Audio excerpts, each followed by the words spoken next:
Yuki, and today we're going to be playing the Stanley Parable. This could be our final part, this could not be. The only reason I'm not putting a finale here is because there's a chance that I don't finish within the 3-hour time frame I have. This is the story of a man named Stanley. Let me skip this. The only achievements we need, I will let you know now, is we need the speedrun achievement, and we need the test achievement, please ignore. I'll be grabbing the test achievement first, because the speedrun is going to be annoying. All Stanley Parable endings.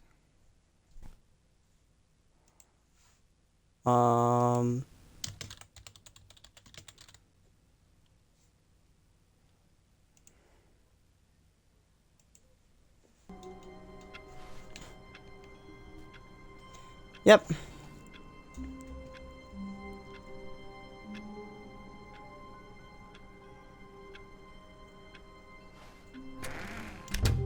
But Stanley simply couldn't handle the pressure. What if he had to make a decision? What if a crucial outcome fell under his responsibility? He had never been trained for that. No. This couldn't go anywhere except badly. The thing to do now, Stanley thought to himself, is to wait. Nothing will hurt me. Nothing will break me. In here I can be happy forever. I will be happy. Stanley waited. Hours passed, then days. Had years gone by? He no longer had the ability to tell. But the one thing he knew for sure, beyond any doubt, was that if he waited long enough, the answers would come. Eventually, someday, they would arrive. Soon, very soon now, this will end. He will be spoken to. He will be told what to do. Now it's just a little bit closer. Now it's even closer. Here it comes.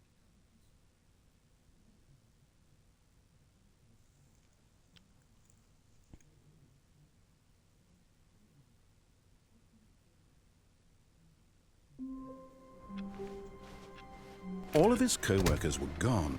What could it mean? Stanley decided to go to the meeting room. Perhaps he had simply missed a memo.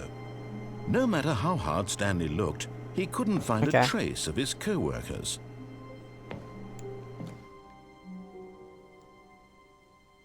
At first, Stanley assumed he'd broken the map, until he heard this narration and realized it was part of the game's design all along.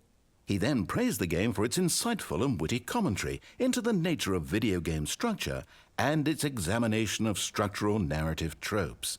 So, now that you're here, what do you think? Isn't this a fun and unique place to be?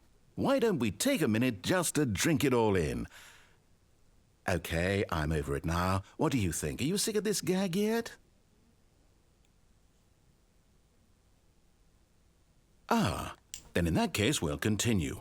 But now, here comes the real question. What do you think would have happened if you had told me that you wanted this to stop? Do you think it would have been particularly different? Would I have taken the same idea but rephrased it superficially to fit that answer? Perhaps you never would even have thought of it if I hadn't brought up the issue in the first place. Oh, now think about it. Will it be worth it for you to restart and then come back here just to do the other option?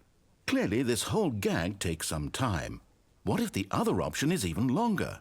How long will you spend in total just to have heard all the narration? Oh, and this is rich. Perhaps you've just played the other option, and now you've come to see what happens in this one. So, what do you think? Which choice was the better one? Imagine if you had selected Continue on your first playthrough, how tantalizing it would be not knowing what happens when you pick the other option. Indeed, you are one of the lucky ones. Though if the other option is really miserable to listen to, then perhaps you're not. In fact, I'm just going to say that no one who's listening to this is lucky. Well now, I've built up the other option so much that I'm going to stop talking and leave you to your decision whether to come back here, continue with the game, or just sit in this spot forever and ever. Cheers.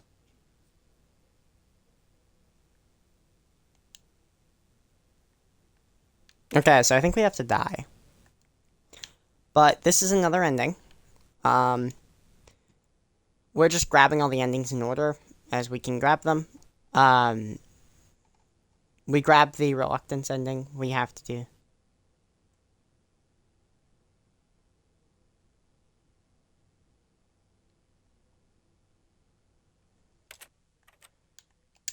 Game again. We have to get almost every ending because there's a certain door we need to unlock. And to do that... All of his co-workers were gone. What could it mean? Stanley decided to go to the meeting room. Perhaps he had simply missed a memo. No matter how hard Stanley looked, he couldn't find a trace of his co-workers.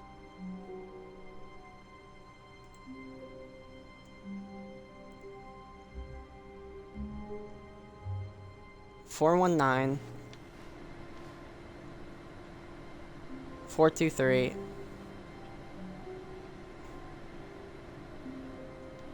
$434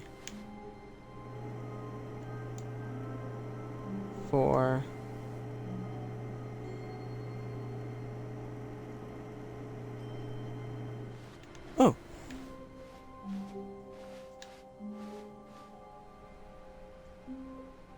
So we have 419. Have we done that one yet?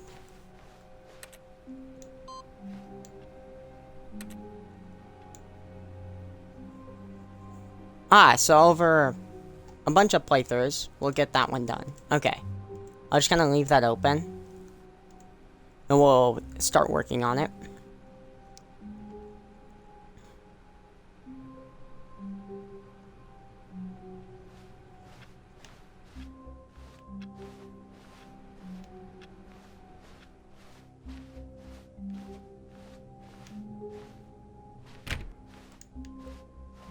When Stanley came to a set of 2 open doors, he entered the door on his left.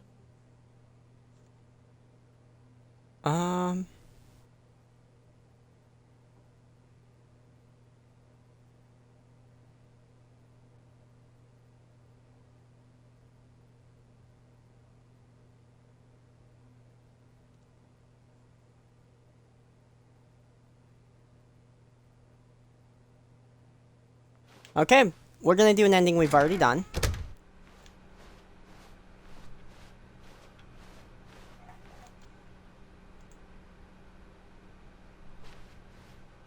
Yet there was not a single person here either.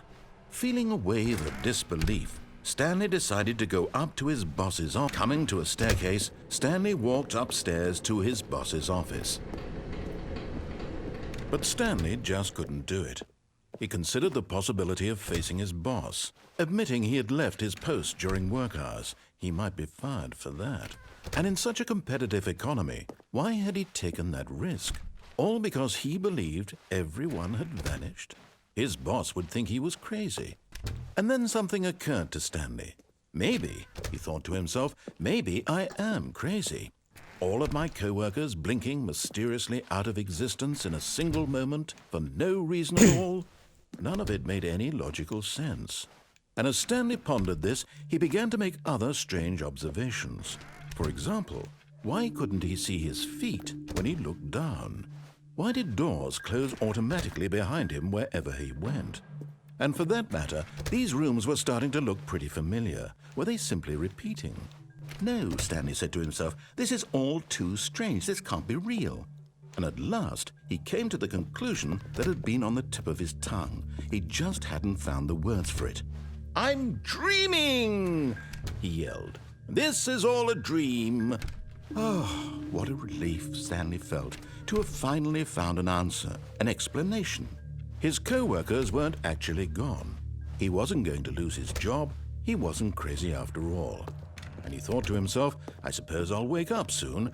I'll have to go back to my boring real-life job pushing buttons. I may as well enjoy this while I'm still lucid. So, he imagined himself flying and began to gently float above the ground. Then he imagined himself soaring through space on a magical starfield, and it too appeared. It was so much fun, and Stanley marveled that he had still not woken up. How was he remaining so lucid? And then perhaps the strangest question of them all entered Stanley's head. One he was amazed he hadn't asked himself sooner. Why is there a voice in my head dictating everything that I'm doing and thinking? Now the voice was describing itself being considered by Stanley, who found it particularly strange. I'm dreaming about a voice describing me thinking about how it's describing my thoughts, he thought. And while he thought it all very odd and wondered if this voice spoke to all people in their dreams, the truth was that, of course, this was not a dream. How could it be? Was Stanley simply deceiving himself, believing that if he's asleep, he doesn't have to take responsibility for himself? Stanley is as awake right now as he's ever been in his life. Now, hearing the voice speak these words was quite a shock to Stanley. After all, he knew for certain, beyond a doubt, that this was in fact a dream.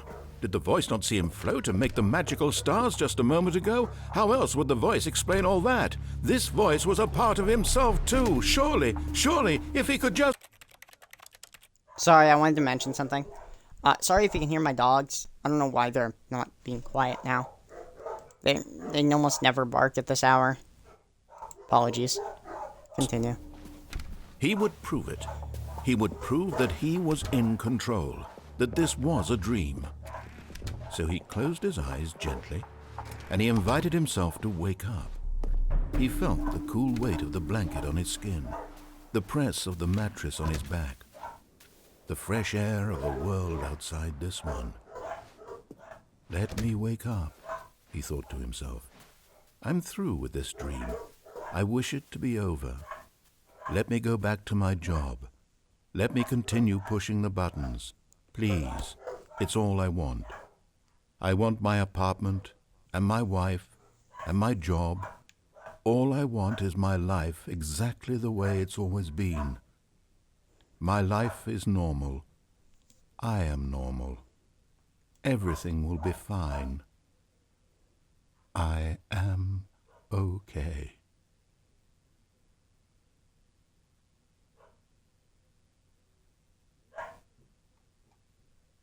Stanley began screaming. Please, someone, wake me up. My name is Stanley. I have a boss. I have an office. I am real. Please, just someone tell me I am real. I must be real. I must be. Can anyone hear my voice? Who am I? Who am I? And everything went black.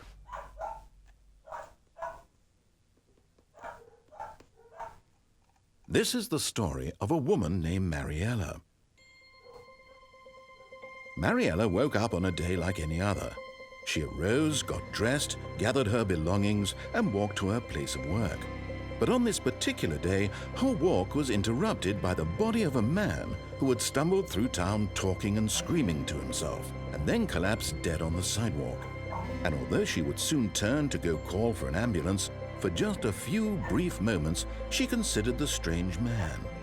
He was obviously crazy. This much she knew. Everyone knows what crazy people look like. And in that moment, she thought to herself how lucky she was to be normal. I am sane. I am in control of my mind. I know what is real and what isn't.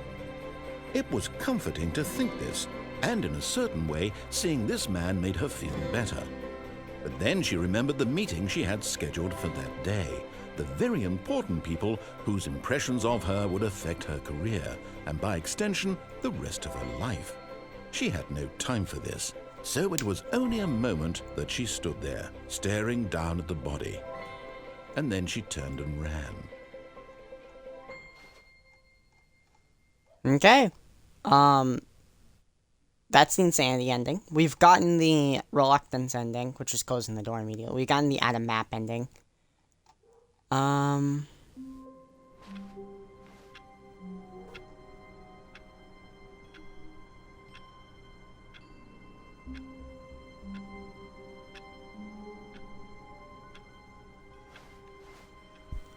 What's our next computer at, anyway? 423. All of his co-workers were gone. What could it mean?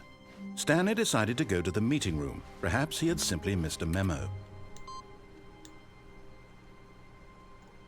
Next one's in the boss's office, but we're not heading there. Good.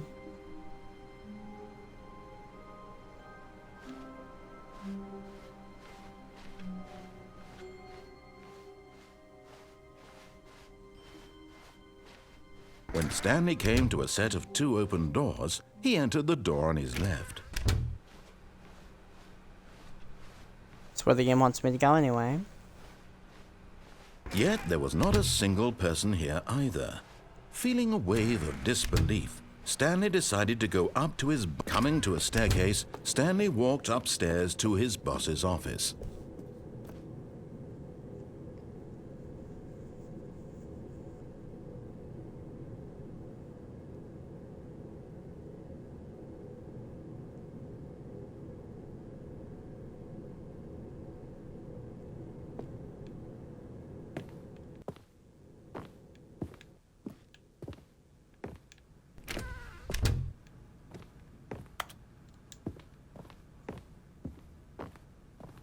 Stepping in...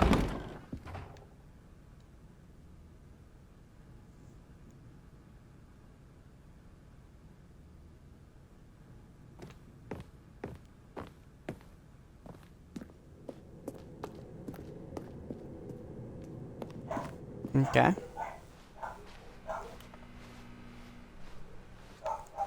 This is an ending I almost got last time.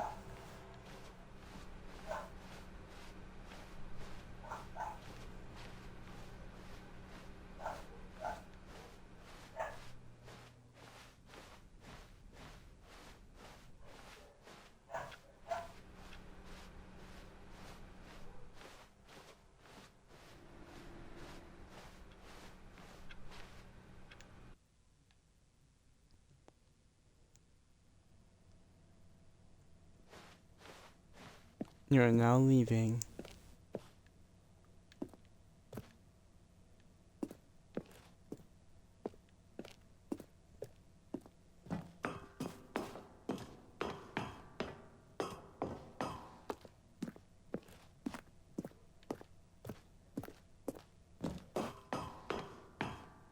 Okay.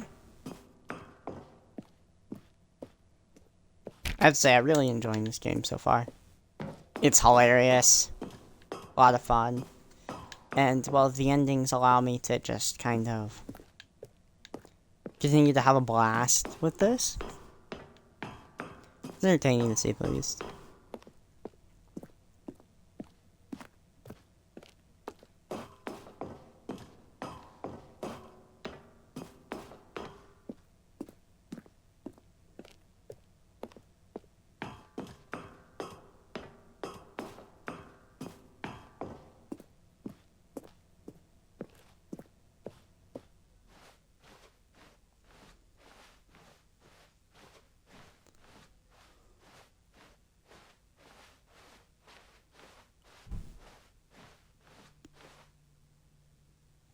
That's the escape pod ending.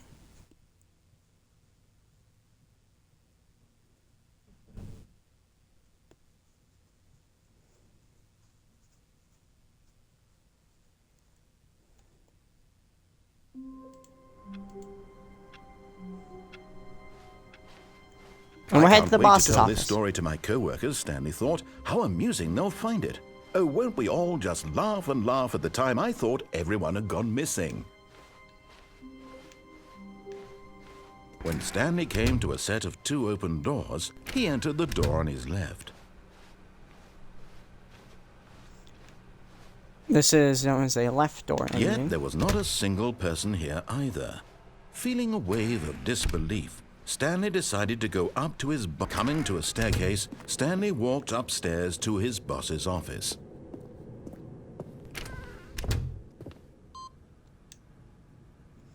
Input received. Okay, that's...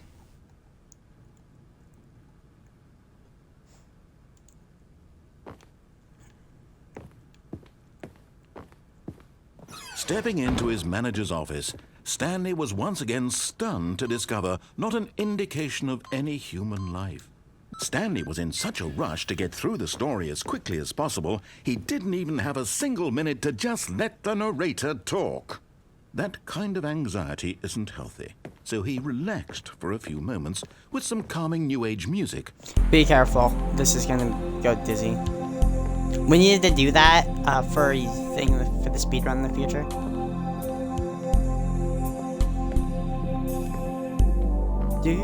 Feeling soothed and rejuvenated, Stanley calmly walked forward into the opened passageway.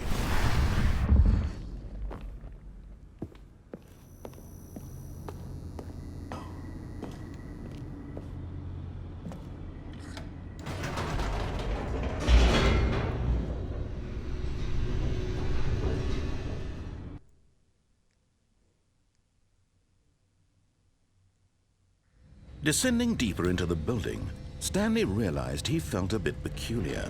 It was a stirring of emotion in his chest, as though he felt more free to think for himself, to question the nature of his job. Why did he feel this now, when for years it had never occurred to him? This question would not go unanswered for long.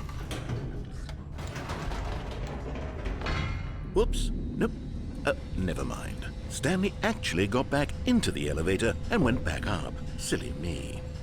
Why did Stanley do that when he knew that it would just lead back to his boss's office? Well, that's a great question. I just can't wait to find out. We just have to keep doing this till it gives us the ending.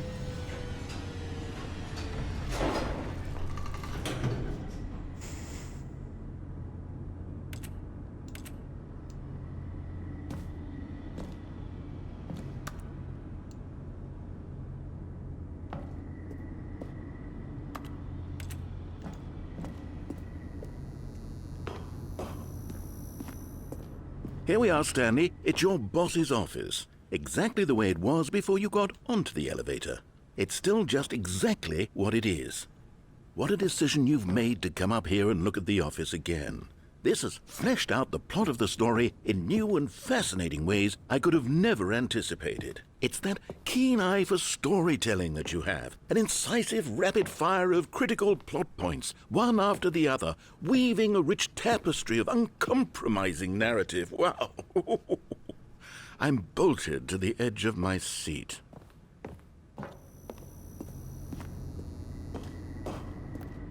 Here we go back down. Incredible. Now he's getting back into the elevator and going down again. Ladies and gentlemen, how does he keep coming up with all of this? I'm gonna let you guys know ahead of time for this ending. We just have to keep going up and down this elevator until it gives in.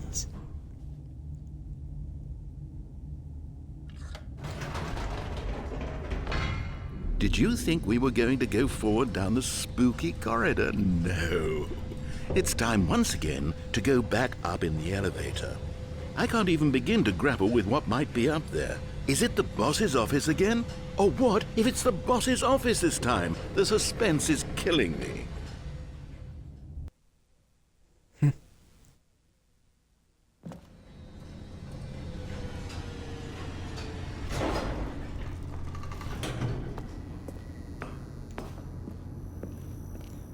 And it's... boss. Oh my God. It's the boss's office. This absolutely changes everything for me. Give me a time out here for a minute while I process this.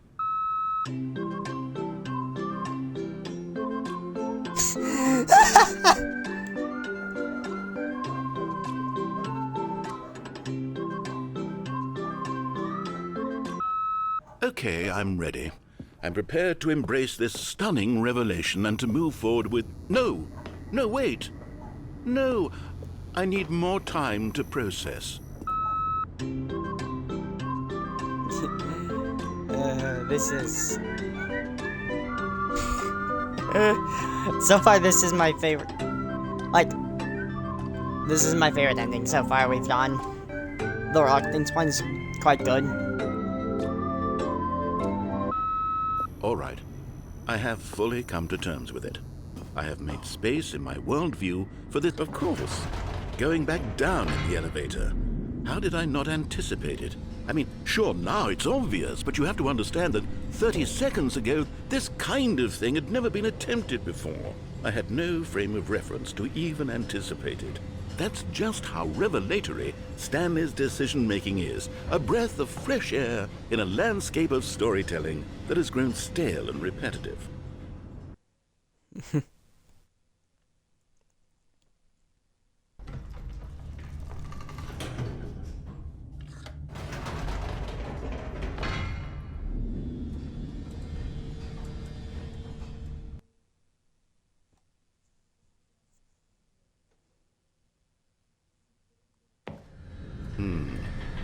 You know what? I've just thought of something. Hold on, let's stop for a moment. Don't you realize? It's the anticipation, Stanley. You and I, we have no way of knowing what will be at the top of this elevator. But the suspense, The agony of waiting and anticipating and having to guess, that's the real thrill. Oh, I simply don't want to let that feeling go. It's so precious, so fleeting. Why don't we take this elevator ride nice and slow? There we go. Isn't this so much more exciting? You know, Stanley, it seems like nowadays the only thing that audiences want is to be shocked as loudly and frequently as possible. They want big, explosive moments flung right in their faces from the very moment that things get started. But where's the tension? Where's the trust in the audience to build a slow and nuanced appreciation for the story, the characters? Why aren't we given time to imagine the surprises, to have to think and to anticipate, and then to marvel at the eventual reveal?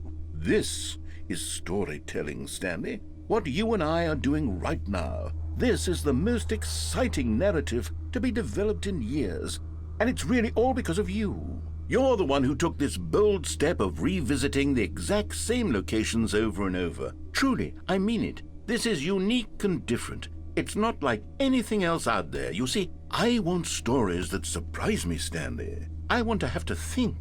I want to be engaged and not pandered to. We're being fed such unimaginative drivel all the time, and we all know it, which is why we're so starved for content that makes us feel sharp and vital and alive.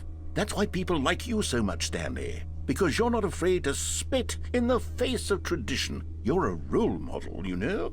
People look up to you. Which is why, oh, I didn't know when to spring this on you, but, well, I've gathered a little press conference for you, so that you can talk about your work and your storytelling and your life.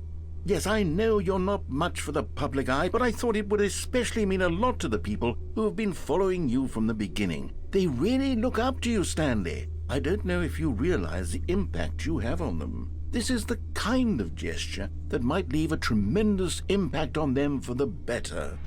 Oh, good, we're here. Okay, the room where we're holding the press conference should be just around the corner here somewhere.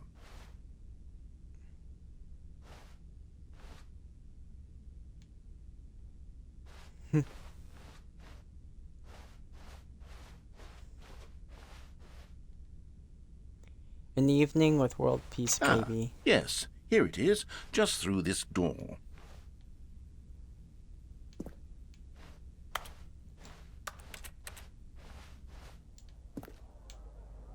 All right, are you ready? I've told them you're going to speak a little bit about the nature of surprise in storytelling and what it means to craft a truly unpredictable narrative. Oh, don't worry, you'll do great. Just be yourself and speak from the heart. I'm really proud of you, Stanley. Okay, it looks like they're ready for you. Go get them.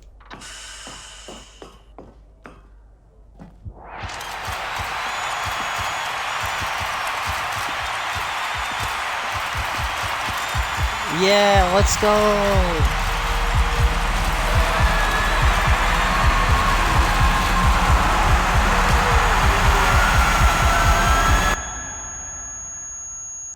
Sorry for the flashbang. That's the press conference ending.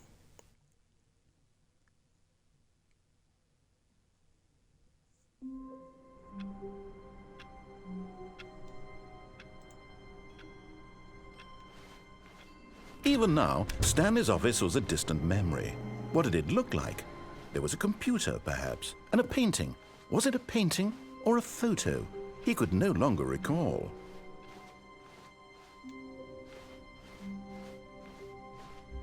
When Stanley came to a set of 2 open doors, he entered the door on his left. We'll be going for an ending called the museum ending. We may not even end up with the whiteboard. Yet there was not a single person here either. Feeling a wave of disbelief, Stanley decided to go up to his... Coming to a staircase, Stanley walked upstairs to his boss's office. 2845. Okay.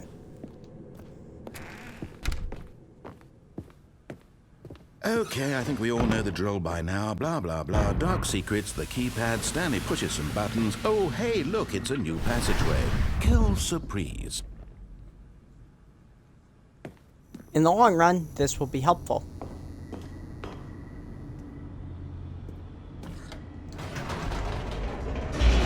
Okay, we head down.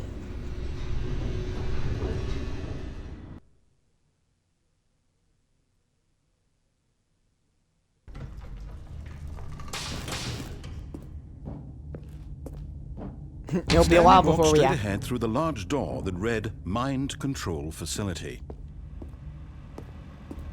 Although this passageway had the word Escape written on it, the truth was that at the end of this hall, Stanley would meet his violent death. The door behind him was not shut. Stanley still had every opportunity to turn around and get back on track. At this point, Stanley was making a conscious, concerted effort to walk forward and willingly confront his death.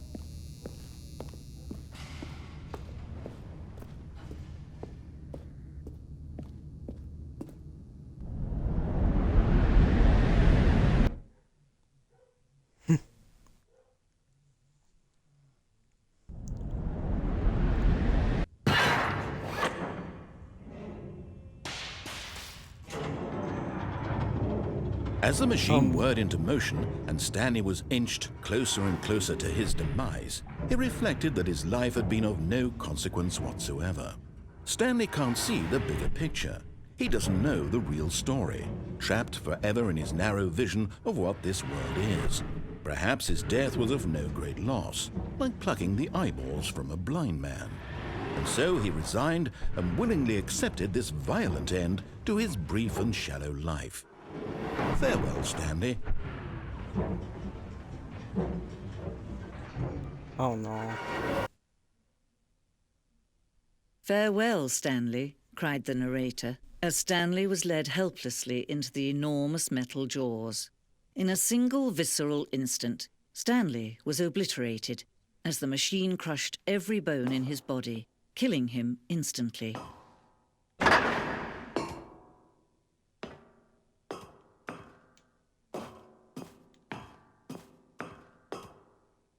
And yet it would be just a few minutes before Stanley would restart the game, back in his office, as alive as ever. What exactly did the narrator think he was going to accomplish?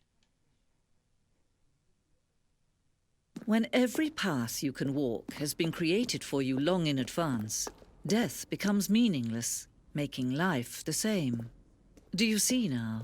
Do you see that Stanley was already dead from the moment he hit start?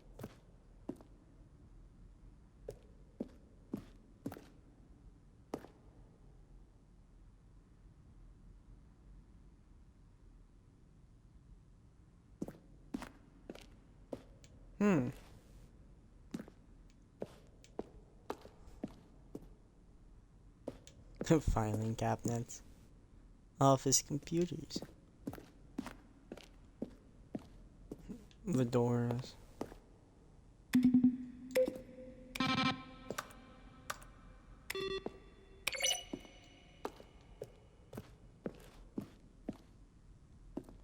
The office. Maintenance room. So this has a bit of things we don't know.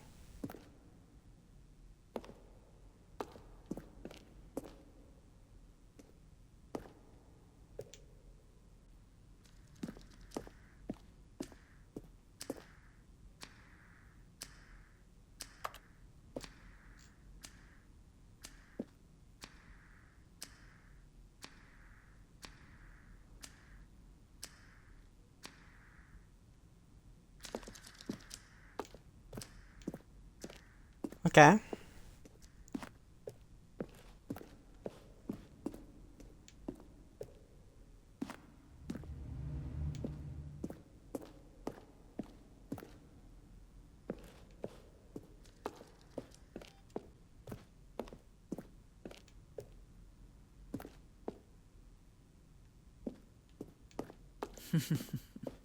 Oh, look at these two. How they wish to destroy one another.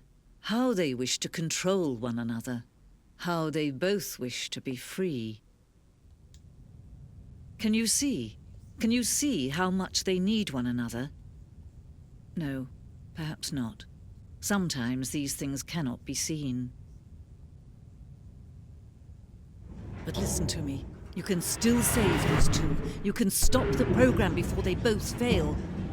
Turn off your Xbox. There's no other way to beat this game.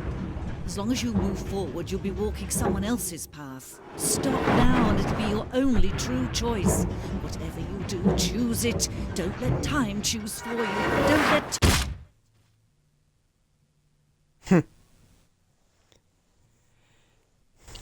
Sorry, man, we got a long ways to go. And I prefer my original narrator. He antagonized us. He made us look like the villain and the hero.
This cannot be exit. We have to end the game this way. Well, that's the heaven ending.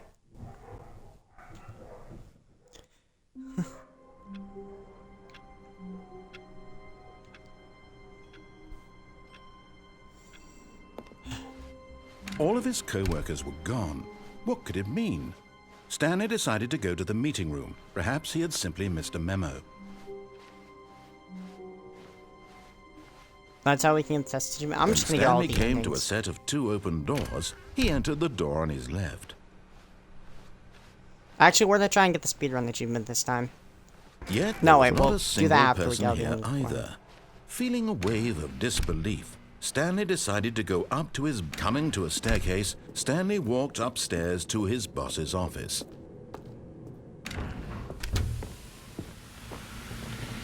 Here's the door. Just go.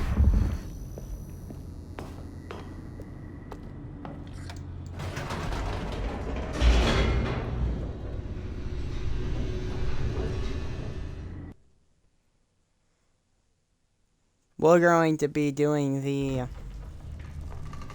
next funniest one. Stanley walked straight ahead through the large door that read Mind Control Facility.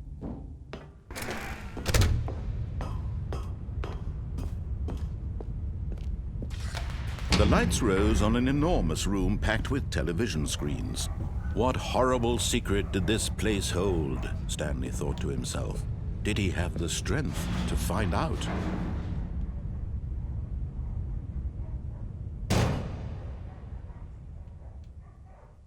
Aha! You've made it to the bottom of the mind control facility. Welcome! You see, back when the Stanley Parable first launched in 2013, getting to the bottom of the mind control facility was a bug that we simply didn't catch during development. And you all sent us lots of photos of it on Twitter and acted very superior about it.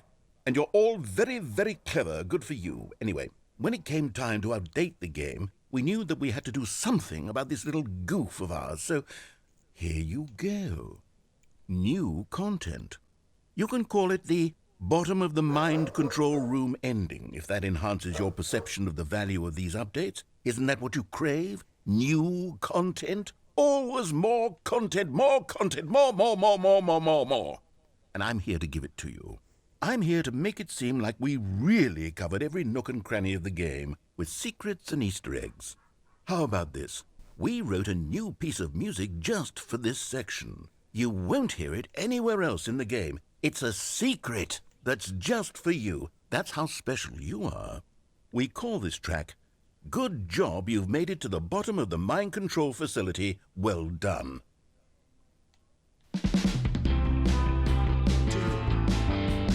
Good job, you did it. Good job. 3, 2, 1. Good job, you made it to the bottom of the mind control facility. You jumped on the catwalk. You should have been careful. You should have been careful.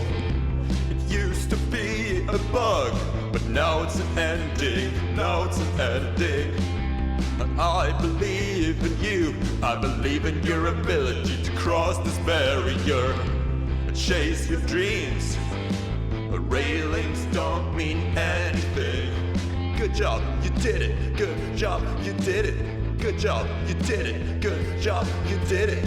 Good job, you did it. Good job, you did it. Good job, you did it. Good job, you did it. Good job, you did it. Good job, you did it.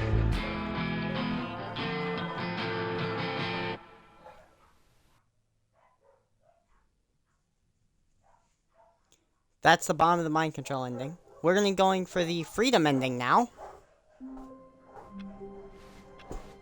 Which means we have to be quick. Wait, no. This isn't the right office, is it? Is this Stanley's office?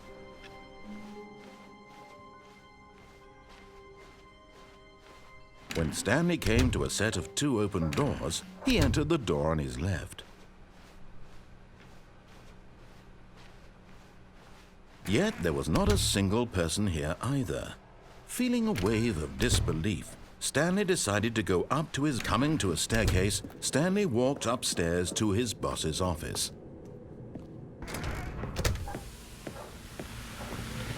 Here's the door, just go.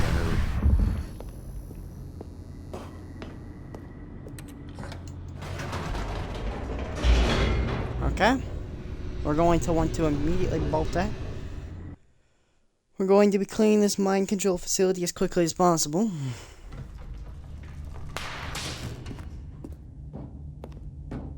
Stanley walked straight ahead through the large door that read Mind Control Facility.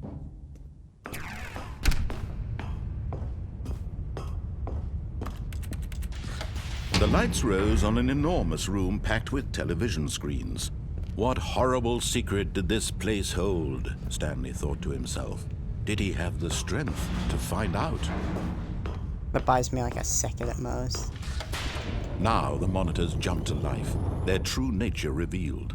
Each bore the number of an employee in the building, Stanley's co-workers. The lives of so many individuals reduced to images on a screen, and Stanley, one of them, eternally monitored in this place where freedom meant nothing.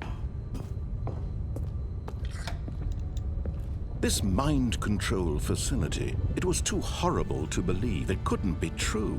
Had Stanley really been under someone's control all this time? Was this the only reason he was happy with his boring job? That his emotions had been manipulated to accept it blindly? No, he refused to believe it. He couldn't accept it. His own life in someone else's control? Never! It was unthinkable. Wasn't it? Was it even possible? Had he truly spent his entire life utterly blind to the world? But here was the proof, the heart of the operation.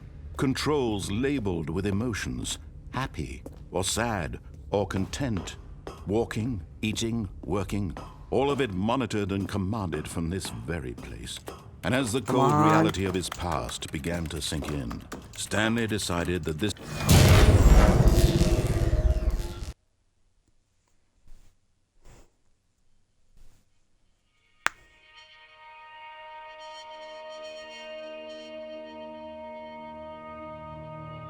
blackness, We can get and a rising chill of uncertainty. Was it over? Yes. He had won. He had defeated the machine, unshackled himself from someone else's command, Freedom was mere moments away. And yet, even as the immense door slowly opened, Stanley reflected on how many puzzles still lay unsolved. Where had his co-workers gone? How had he been freed from the machine's grasp? What other mysteries did this strange building hold? But as sunlight streamed into the chamber, he realized none of this mattered to him, for it was not knowledge or even power that he had been seeking, but happiness. Perhaps his goal had not been to understand, but to let go. No longer would anyone tell him where to go, what to do, or how to feel. Whatever life he lives, it will be his. And that was all he needed to know. It was perhaps the only thing worth knowing. Come on, please be 4 Stanley minutes and stepped 26 through the open door. Stanley felt the cool breeze upon his skin. There's the feeling of achievement. liberation, Speedrun. The immense possibility of the new path before him. This was exactly the way, right now, that things were meant to happen. And Stanley was happy.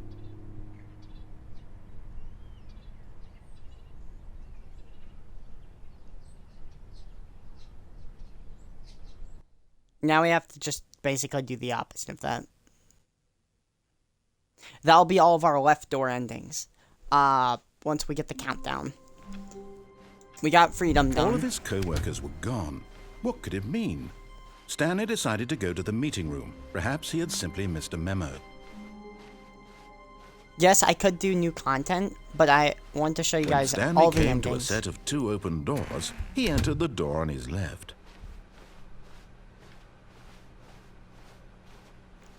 Yet there was not a single person here either. Feeling a wave of disbelief, Stanley decided to go up to his... Coming to a staircase, Stanley walked upstairs to his boss's office. Here's the door, just go.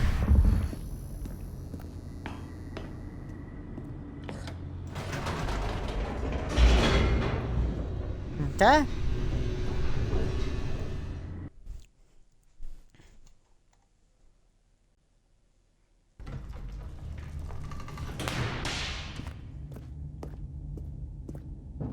Stanley walked straight ahead through the large door that read Mind Control Facility.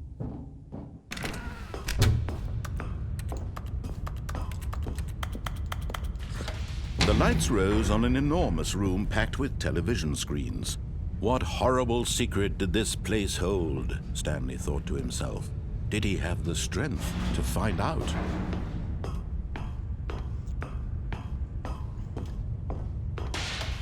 Now the monitors jumped to life, their true nature revealed. Each bore the number of an employee in the building, Stanley's co-workers. The lives of so many individuals reduced to images on a screen, and Stanley, one of them, eternally monitored in this place where freedom meant nothing. This mind control facility, it was too horrible to believe. It couldn't be true. Had Stanley really been under someone's control all this time? Was this the only reason he was happy with his boring job? That his emotions had been manipulated to accept it blindly? No, he refused to believe it. He couldn't accept it. His own life in someone else's control? Never! It was unthinkable, wasn't it? Was it even possible? Had he truly spent his entire life utterly blind to the world?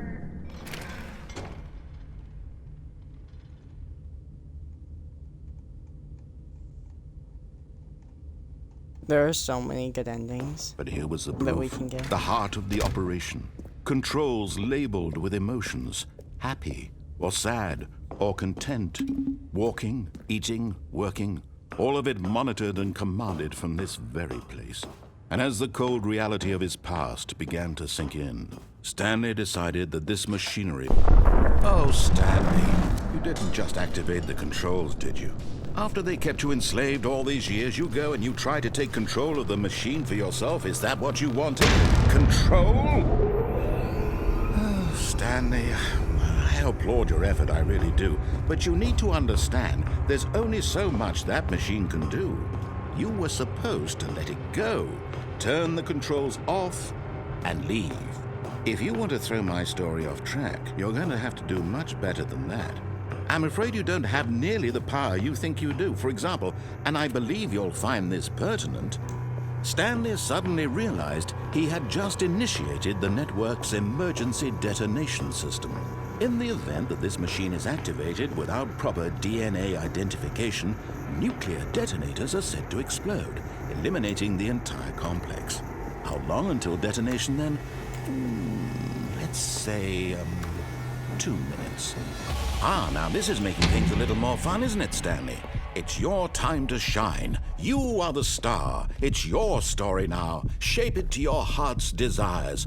Oh, this is much better than what I had in mind. What a shame we have so little time left to enjoy it.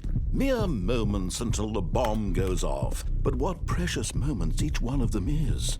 More time to talk about you, about me, where we're going, what all this means. I barely know where to start. What's that? You'd like to know where your co-workers are? A moment of solace before you're obliterated? All right, I'm in a good mood. You're gonna die anyway. I'll tell you exactly what happened to them. I erased them. I turned off the machine. I set you free. Of course, that was merely in this instance of the story. Sometimes when I tell it, I simply let you sit there in your office forever, pushing buttons endlessly and then dying alone. Other times, I let the office sink into the ground, swallowing everyone inside, or I let it burn to a crisp. I have to say this, though, this version of events has been rather amusing. Watching you try to make sense of everything and take back the control wrested away from you, it's quite rich. I almost hate to see it go. But I'm sure whatever I come up with on the next go-around will be even better. My goodness, only 34 seconds left. But I'm enjoying this so much. You know what? To hell with it. I'm going to put some extra time on the clock, why not? These are precious additional seconds, Stanley. Time doesn't grow on trees. Oh dear me, what's the matter, Stanley? Is it that you have no idea where you're going or what you're supposed to be doing right now? Or did you just assume when you saw that timer that something in this room was capable of turning it off? I mean, look at you. Running from button to button, screen to screen, clicking on every little thing in this room. These numbered buttons, no, these colored ones, or maybe this big red button, or this door. Everything, anything, something here will save me. Why would you think that, Stanley? That this video game can be beaten? Won? Solved? Do you have any idea what your purpose in this place is? Stanley, you're in for quite a disappointment. But here's a spoiler for you. That timer isn't a catalyst to keep the action moving along. It's just seconds ticking away to your death. You're only still playing instead of watching a cutscene because I want to watch you for every moment that you're powerless. To see you made humble. This is not a challenge. It's a tragedy. You wanted to control this world, that's fine. But I'm going to destroy it first, so you can't. Take a look at the clock, Stanley. That's 30 seconds you have left to struggle. 30 seconds until a big boom and then nothing. No ending here, just you being blown to pieces. Will you cling desperately to your frail life, or will you let it go peacefully? Another choice. Make it count. Or don't. It's all the same to me, all a part of the joke. And believe me, I will be laughing at every second of your inevitable life from the moment we fade in until the moment I say, happily ever up. I lost the countdown ending.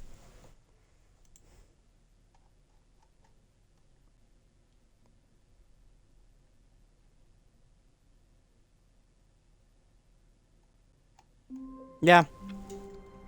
Well, we're going to do all the right door All of endings. his co-workers were gone. What could it mean? Stanley decided to go to the meeting room. Perhaps he had simply missed a memo.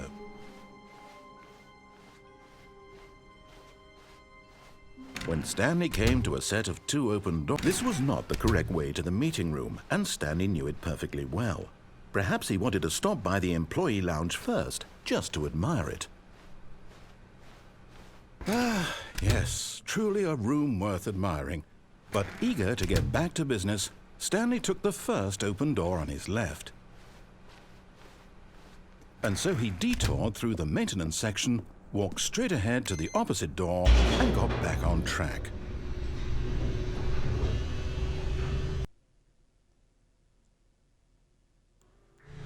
But Stanley didn't want to go back to the office. He wanted to wander about and get even further off track.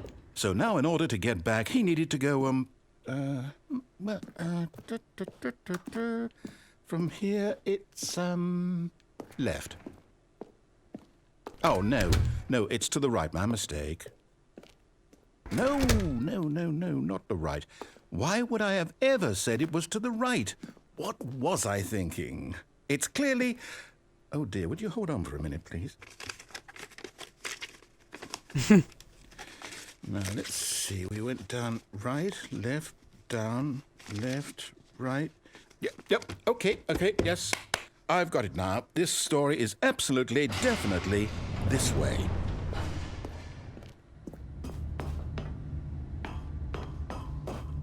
No. This isn't right at all. You're not supposed to be here yet. This is all a spoiler. Quick, Stanley, close your eyes. Okay. We just have to get back to, oh, who am I kidding? It's all rubbish now. The whole story completely unusable. How about, rather than waste my time trying to salvage this nonsense, we'll just restart the game from the beginning. And this time, suppose we don't wander so far off track, Okay, from the top. That's a good one. All of his co-workers were gone. What could it mean? Stanley decided to go to the meeting room. Perhaps he had simply missed a memo.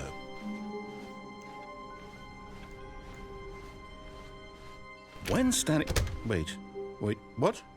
No, I restarted. I swear, I definitely restarted the game over, completely fresh. Everything should be... Oh, did something change? Stanley, did you change anything when we were back in that room with all the monitors? Did you move the story somewhere, or... Hold on. Why am I asking you? I'm the one who wrote the story. It was right here just a minute ago. I know for sure that it's here somewhere. Okay, then.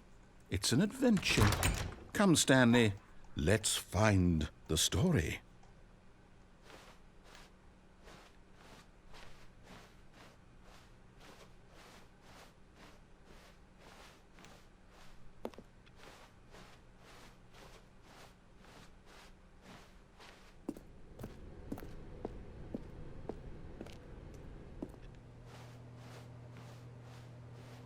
Okay.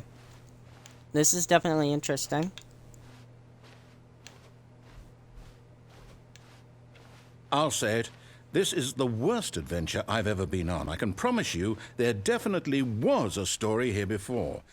Do we need to restart the game again? Well, I find it unlikely that we'll ever progress by starting over and over again, but it's got to be better than this. Okay, let's give it a shot. Why not? Okay, so this is still the confusion ending. I hope all of his co-workers were gone. What could it mean? Stanley decided to go to the meeting room. Perhaps he had simply missed a memo.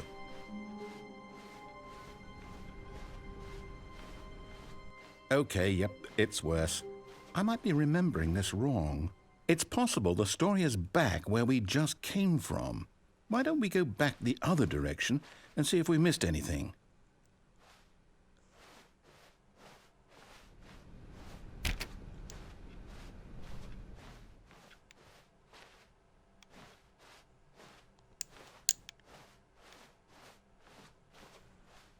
Aha! I knew we'd miss something. The story. Here it comes. No, wait, never mind. Not the story. Okay, let's head back the other way and retrace our steps.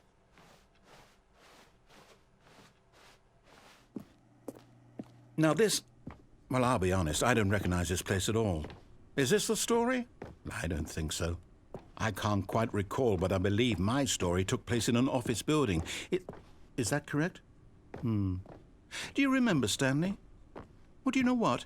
Since I've completely forgotten what we were supposed to be doing, how about this? You win! Congratulations! I know you put in a lot of hard work, and it really paid off, so good job. Oh, Let's go. No, I don't feel right about this at all. We both know you didn't put in any actual work for that win. Some people win fair and square, and this was not one of those situations.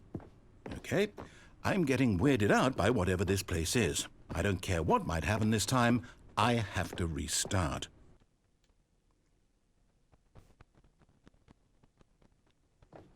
All right, I've got a solution. This time, to make sure we don't get lost, I've employed the help of the Stanley Parable Adventure Line. Just follow the line. How simple is that? You see, the line knows where the story is. It's over in this direction. Onward, Stanley, to destiny. Though, here's a thought. Wouldn't wherever we end up be our destination, even if there's no story there? Or to put it another way, is the story of no destination still a story? Simply by the act of moving forward, are we implying a journey such that a destination is inevitably conjured into being via the very manifestation of the nature of life itself? Whoa. Hang on. That got a bit weird back there. Well, I'd like to apologize. Not sure where I was going with all that. You know what?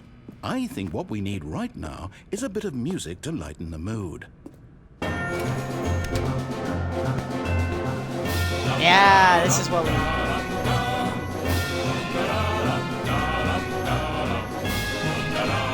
Wait, cut the music. Go back and look at that fern.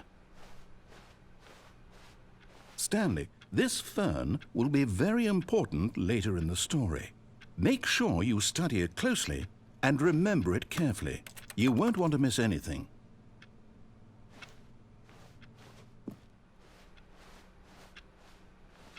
Wait, what? We're back at the office? No. Line, you do know we're looking for the Stanley Parable, right? The story? Oh, no, not again. Line, how could you have done this to us? And after we trusted you, after everything we've been through, you... Oh, I can't take this anymore. To hell with it. Restart. This is one of my favorite endings. You know what, Stanley? I say forget the adventure line. What's it ever done for us? We're intelligent people, right? Why can't we make up our own story? Something exciting, daring, mysterious. Oh, this all sounds perfectly doable. Why don't we simply start wandering in, well, I don't know. How about this direction? Okay. I got Now, you, narrator. Yes, this is exciting. Just me and Stanley forging a new path, a new story. Well, it could be anything. What do you want our story to be? Go wild. Use your imagination. Whatever it might be, Stanley, I'm ready for it. Oh, no, not you again. Stanley, I'd also like to veto the line from having any role in our awesome new story. No lines or monitor rooms. Just don't acknowledge it, and we should be fine.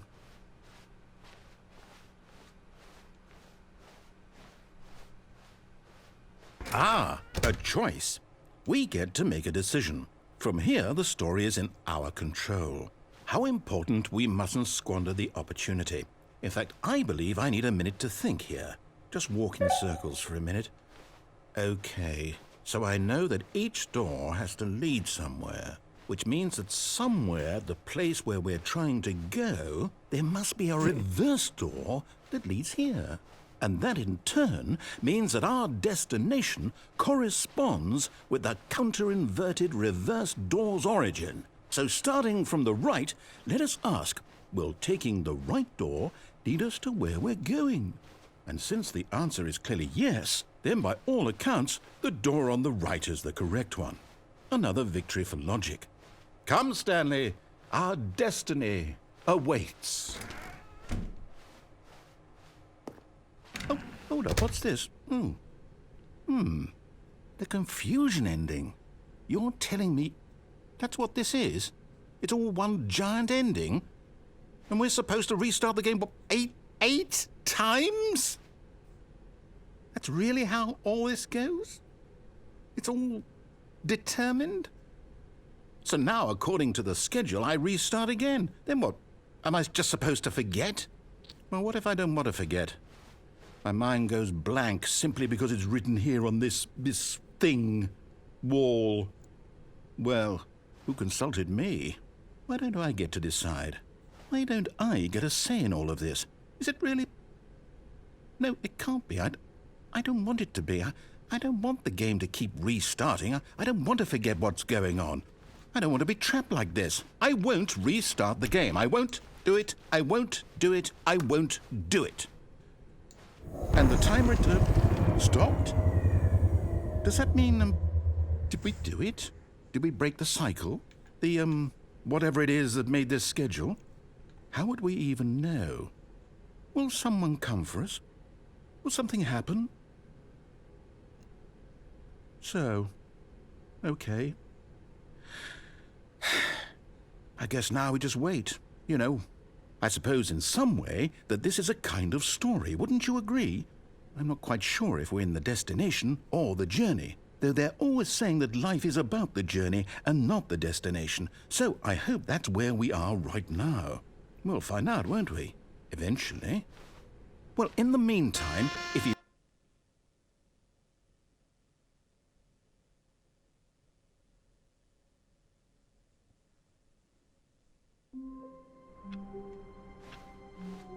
All of his co-workers were gone. What could it mean? Stanley decided to go to the meeting room. Perhaps he had simply missed a memo. Okay, we're out of that ending. Thank the lords. When Stanley came to a set of 2 open doors, this was not the correct way to the meeting room, and Stanley knew it perfectly well. Perhaps he wanted to stop by the employee lounge first, just to admire it. Wow, yes, this room. But eager to get back to business, Stanley took the first open door on his left. Stanley was so bad at following directions, it's incredible he wasn't fired years ago. Look, Stanley, I think... But in his eagerness to prove that he is in control of the story and no one gets to tell him what to do, Stanley leapt from the platform and plunged to his death. Good job, Stanley. Everyone thinks you are very powerful.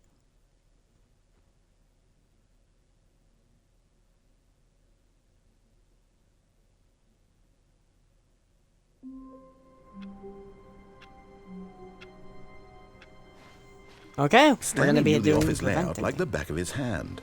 It was only a matter of time before he found the others, wherever they were. Just a matter of time. When Stanley came to a set of 2 open doors, this was not the correct way to the meeting room, and Stanley knew it perfectly well. Perhaps he wanted to stop by the employee lounge first, just to admire it. The lounge was sublime, a work of art. But eager to get back to business, Stanley took the first open door on his left. Stanley was so bad at following directions, it's incredible he wasn't fired years ago.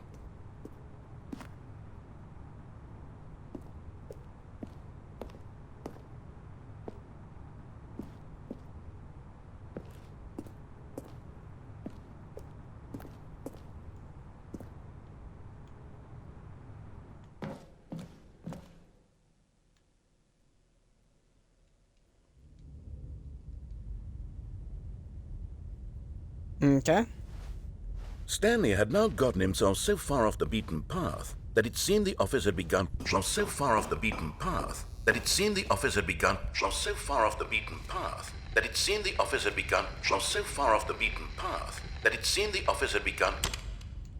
So far off the beaten path. You didn't think I was actually just a recording, did you? What a silly and trite explanation that would be. All the back and forth between you and me, all the absurd adventures we've been through, and it all turns out I'm just a tape recording? It was all just in Stanley's head.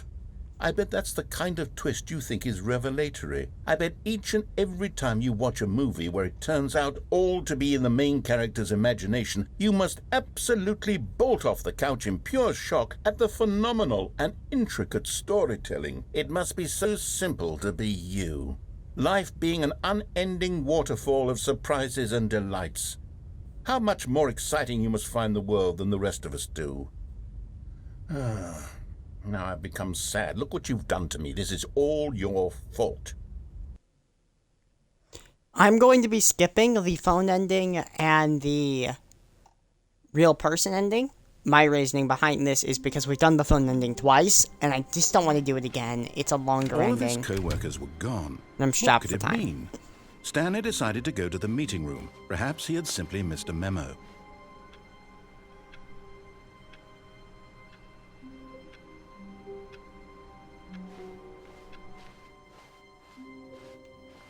That door will be where we're going in the future. When Stanley came to So a we get set the of endings two done. open doors, this was not the correct way to the meeting room, and Stanley knew it perfectly well. Perhaps he wanted to stop by the employee lounge first, just to admire it. Standing now in this incredible room, Stanley for the first, but eager to get back to business, Stanley took the first open door on his left.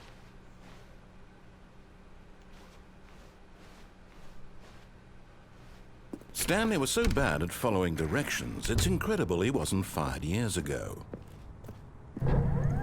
Look, Stanley, I think perhaps we've gotten off on the wrong foot here. I'm not your enemy, really, I'm not. I realize that investing your trust in someone else can be difficult, but the fact is that the story has been about nothing but you all this time. There's some... What? Really? I was in the middle of something. Do you have zero consideration for others? Are you that convinced that I want something bad to happen to you? Why, I don't know how to convince you of this, but I really do want to help you, to show you something beautiful. Look, let me prove it. Let me prove that I'm on your side. Give me a chance.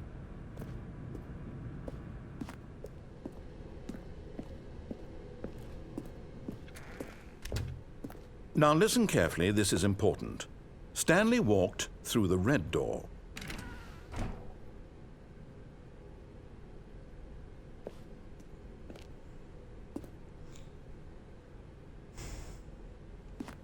Oh, thank God you are willing to listen to me. Do you see that I really have wanted you to be happy all this time? The problem is all these choices. The two of us always trying to get somewhere that isn't here. Running and running and running, just the way you're doing right now. Don't you see that it's killing us, Stanley? I wanted to stop. We would both be so much happier if we just stopped. And I think I have a solution. Here, let me show you.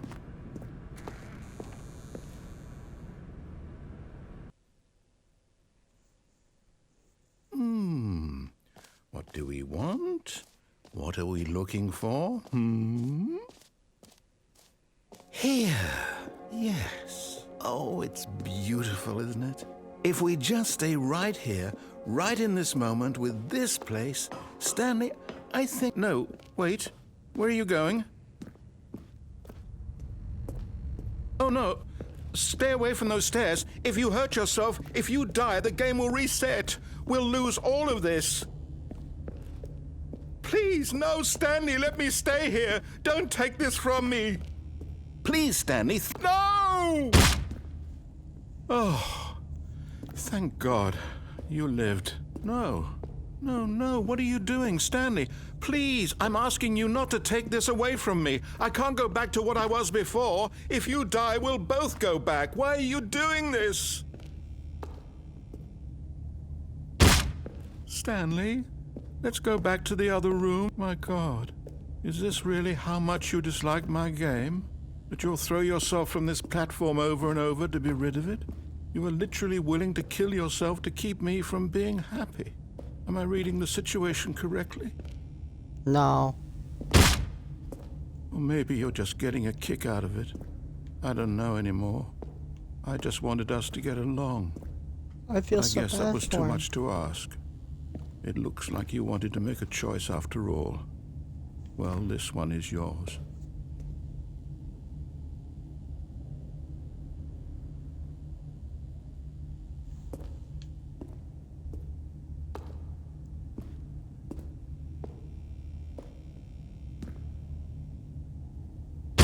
Is it over? It's going to restart, isn't it? I'm going back.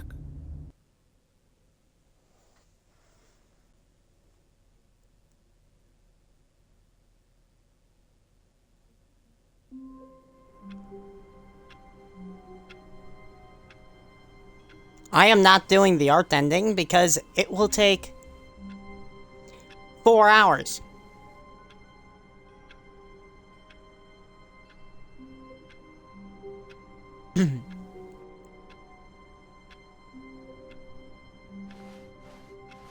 Stanley decided to go to the meeting room to check on his co-workers. He never functioned well by himself and constantly needed support and guidance from others, so the thought of total solitude was terrifying to him. When Stanley came to a set of 2 open doors, this was not the correct way to the meeting room, and Stanley knew it perfectly well. Perhaps he wanted to stop by the employee lounge first, just to admire it. Stanley felt lightheaded, butterflies in his stomach, but eager to get back to business, Stanley took the first open door on his left. Stanley was so bad at following directions, it's incredible he wasn't fired years ago. Look, Stanley, I think perhaps we've gotten off on the wrong foot here.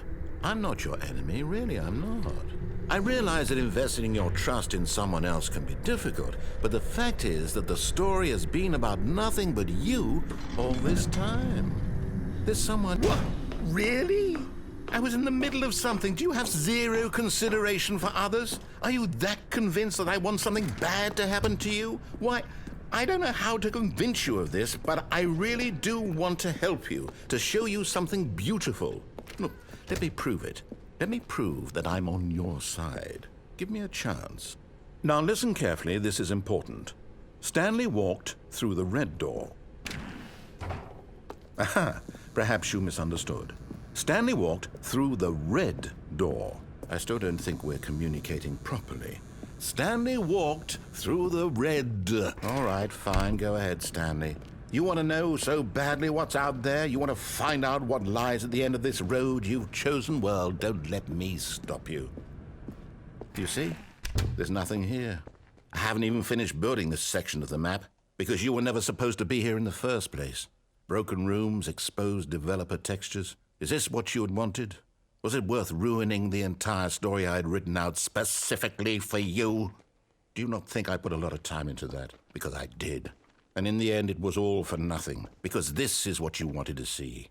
Help me here, Stanley. Help elucidate these strange and unknowable desires of yours. What would have made this game better? What did you want to see? Vehicles? Skill trees? Work with me. You've given me absolutely nothing so far.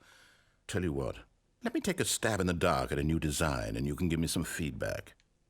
There we go. A third option. This already feels leaps ahead of where we were before. Go ahead, Stanley. Take it for a spin.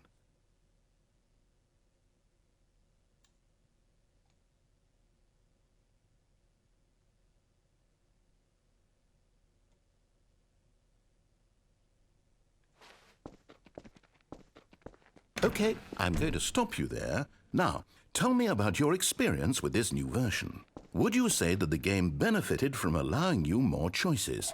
Feel free to be honest. I'm looking for some real critical feedback here. Aha! You see, I knew I was onto something. Where do these flashes of inspiration come from? How did I know the game needed a third door?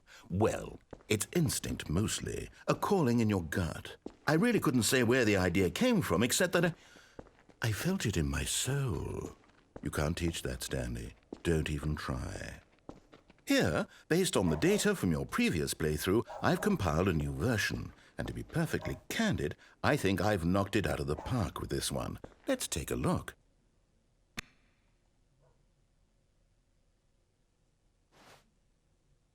Well, why don't we do it? Now, would you say that competitive leaderboard helped you feel motivated to keep walking through doors? Again, honest answers, please. Hey, I nearly forgot. I've got a prototype of a new game I've been working on, and now would be a lovely opportunity to give it some playtesting. You wouldn't mind taking a look at it, would you? Perfect. Let me boot it up. In this game, the baby crawls left towards danger. You click the button to move him back to the right. And if he reaches the fire, you fail. It's a very meaningful game, all about the desperation and tedium of endlessly confronting the demands of family life. I think the art world will really take notice. But of course, the message of the game only becomes clear once you've been playing it for about 4 hours. So why don't you give it 4 hours of play to make sure it's effective? Be sure to keep notes on your experience.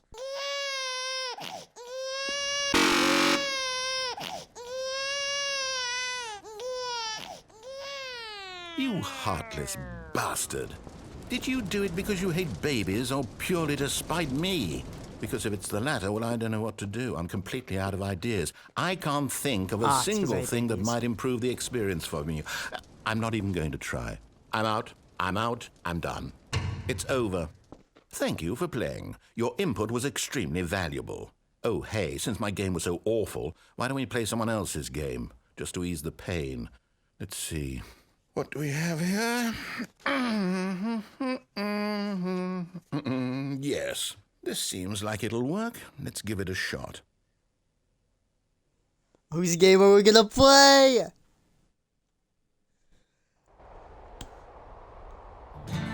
Aha! Fascinating. What do you think this game is about, Stanley? What's our backstory? What is our motivation?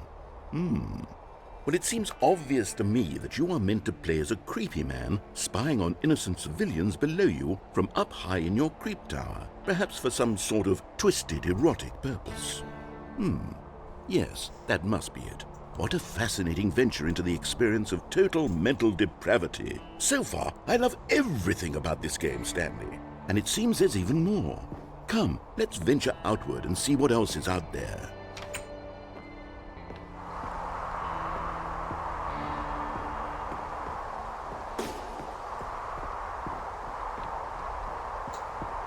If you've seen game 1, you'll recognize this. No, it can't be. It is. It's an open world game. Good God, quickly block it off. Oh, thank goodness, Stanley. What a close call.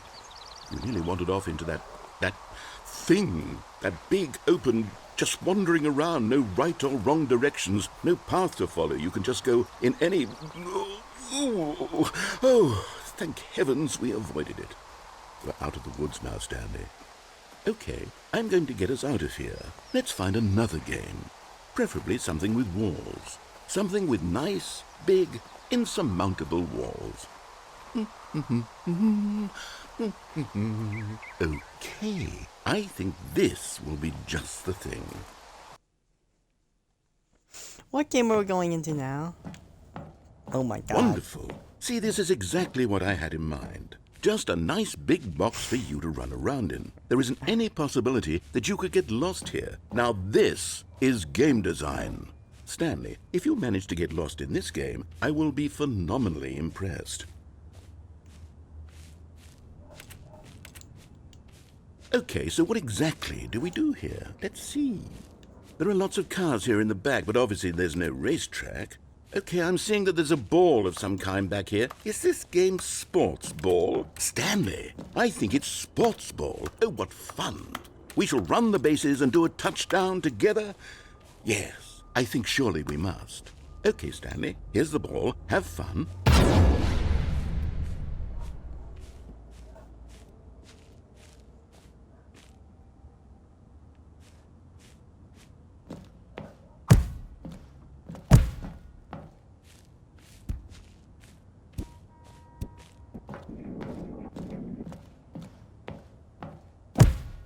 Hold on. What are you doing?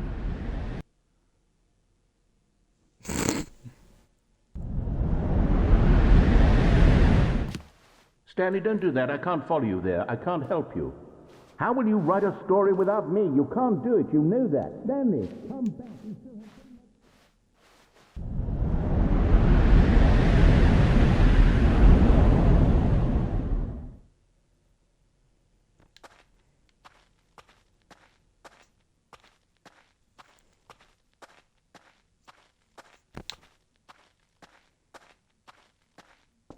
This voice is interesting.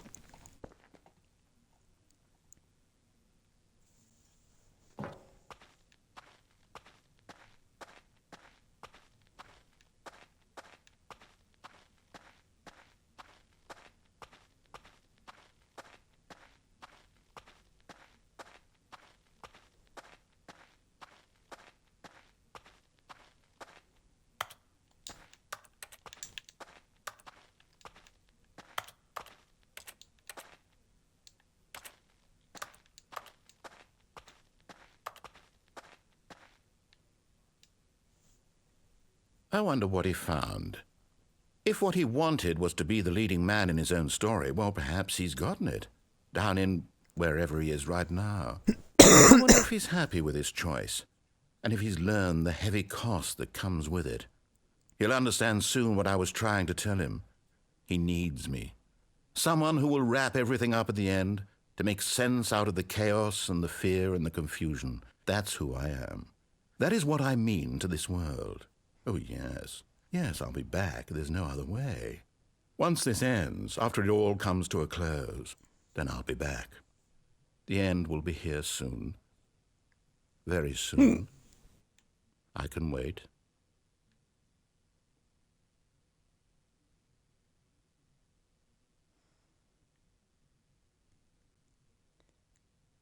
I would like to mention that we're now done with all the base game endings, and we are now going to be doing the Ultra Deluxe ones, which are endings that will All get of us his co-workers towards... were gone. What could it mean? Stanley decided to go to the meeting We room. finally get to go through the Perhaps he door. had simply missed a memo. Oh, new content? What does that mean, new content?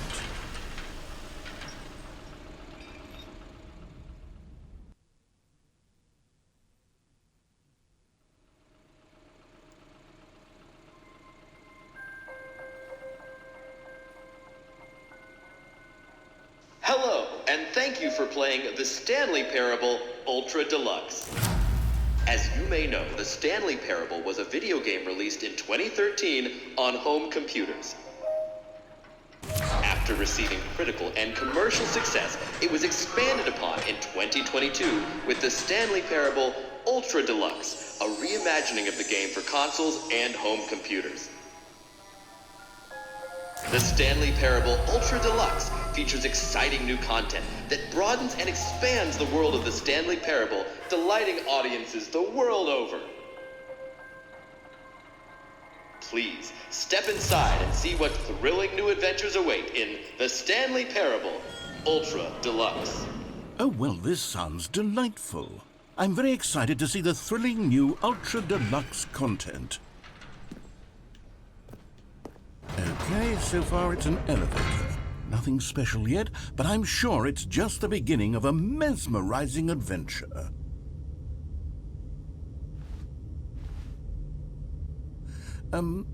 Is it broken? What's going on here? Should we be moving somewhere or... Oh, there we go. All right, finally, at long last, it's on to the new content. I've never been more ready. Let's do it.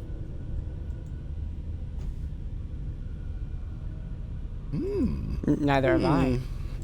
I have to say, initial impressions of Stanley Parable Ultra Deluxe, mostly tedious. It's as if them... Oh, okay. Let's see the content. Give me the content, Stanley. All right, let's see. It's the jump circle.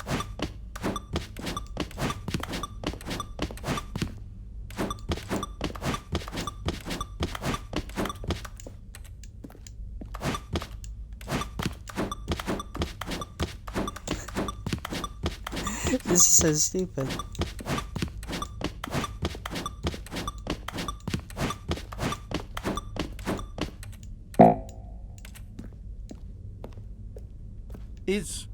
Is that it? Surely that's not all the new content. There has to be something else, right? Goodness. Another elevator. Stanley, I have to say, initial impressions of this game are not positive. It's just elevators and jumping. Is this what passes for exciting new content? If this is new content, then I could just read you the whole dictionary. There's 20 hours of new content right there. Hell, I could count to 30 trillion. You could put that on the box. The Stanley Parable Ultra Deluxe, now with over 1,000 hours of new content. And oh, wait. There's more. Very good. Yes. I knew there had to be something else. Let's see it. I'm ready for whatever it is. That's it? Oh, you've got to be kidding me. You see, Stanley? This is what happens when greedy video game developers with no respect for their fan base rush a cheap expansion to market for no reason other than to make an easy dollar. And don't get me started on the level of craftsmanship that's gone into it. In fact, I'm looking right now at the game's achievements, and it's hard to believe one of them actually says, "Test achievement, please ignore." What quality assurance department signed off on this? I'm infuriated and I'm offended, and I intend to find these people on Twitter and hold them personally accountable. It's my fault, Stanley. I built up too much anticipation around the new content, I'm afraid. It could never have lived up to such expectations. If you're still with me, why don't we just reset the game, and we'll try to get back to what the Stanley Parable is really about. No frills, no gimmicks. Just you and me having a great time together like always. What do you say, friend? Yep. That's fine with me. And we have a few things to get.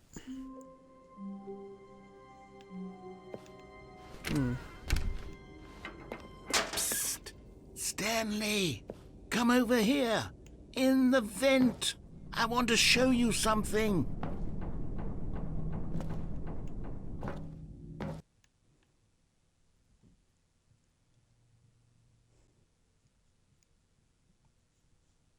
Okay.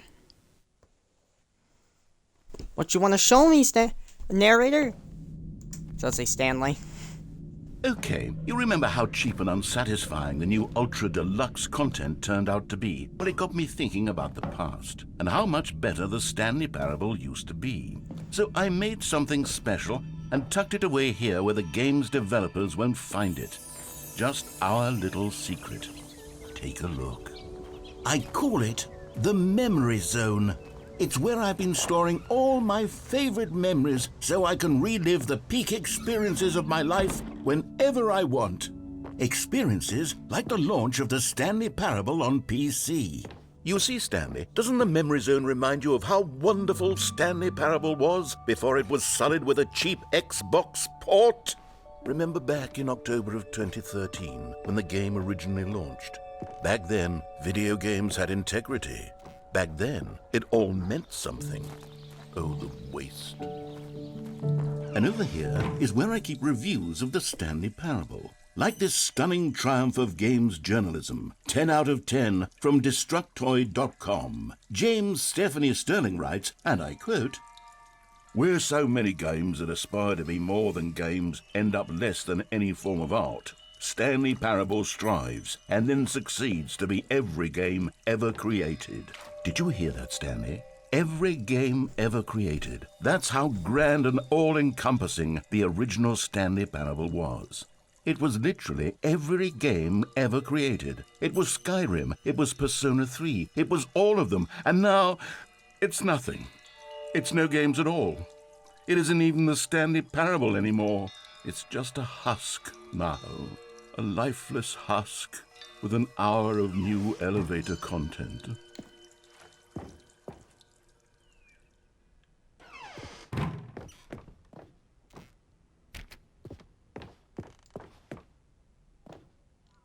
Okay. Here's another moving passage, this time from GameSpot.com. The Stanley Parable is both a richly stimulating commentary on the nature of choice in games and one that offers some of the most enjoyable, surprising, and rewarding choices I've ever been confronted with in a game. 9 out of 10. Don't you get it, Stanley? The game was perfect. It didn't need anything else. It didn't need new content. All they had to do was transport it in pristine condition along to the Xbox. Boom, done.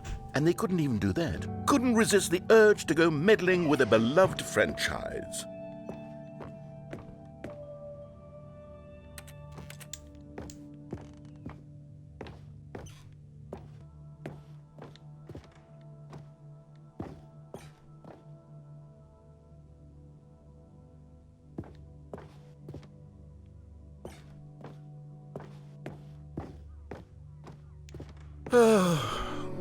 These were simpler times, Stanley. But I wouldn't give to go back to have it all over again. Wait, hang on. I don't recall this part of the memory zone before. What's this? What's down here? Oh no, oh God, no, Stanley. It's a collection of reviews from Pressurized Gas, the extremely popular online storefront for computer games. I haven't looked at these in years. I can't even imagine what's been collecting down here.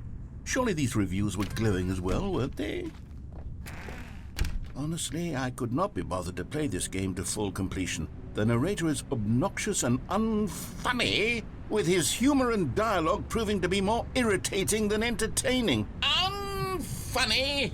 I'm not trying to be funny. I'm trying to make a serious work of art. I suppose I could write up a handful of gags to insert into the Stanley Parable, but the game is already such a densely layered web of profound philosophical insights that I can't even imagine where I'd have the room to stick them.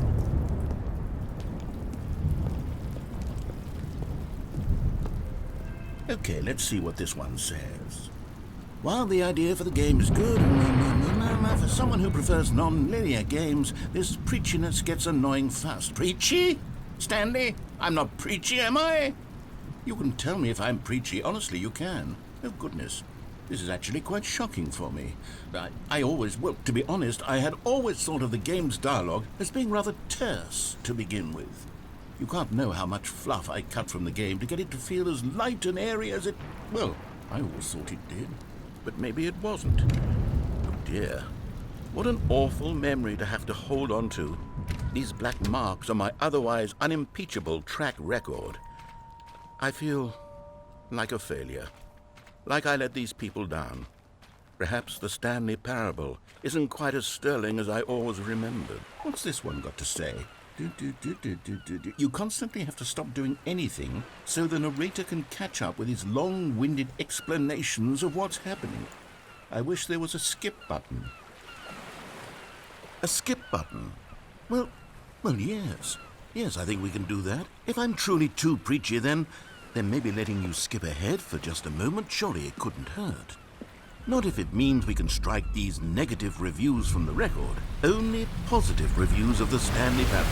That's my motto today, and it's always been my motto. I'd do anything for the customer, Stanley. Yes, a skip button we shall have. And here it is. Go ahead and give it a Oh, you're back, you see. You were only frozen in time for a few minutes, but it was plenty of time for me to deliver a long, rambling monologue full of unnecessary verbal flourishes and lengthy ruminations. Well there, sport. You really did catch me rambling on a bit, didn't you? But that's the power of the button. The minute I start to go off on a thoughtless display of self-absorption... Okay, welcome back, Stanley. Now, I should say that the amount of time the button has been skipping through is becoming longer and longer. That last one was, well, I want to say maybe 30, 45 minutes? It's not. Stanley, please don't push the button again. It's been 12 hours. You've just been frozen there. I don't know why the skips are getting longer, but they're really, truly getting longer. Oh, Stanley, you're back. You're back. Oh, my goodness. I have someone to talk to again. Stanley, I think it's been a week. Or 2 weeks. I've been sitting here all that time. Just sitting here. Not a single person to speak with. And you'd think that that's just how it's always been, right?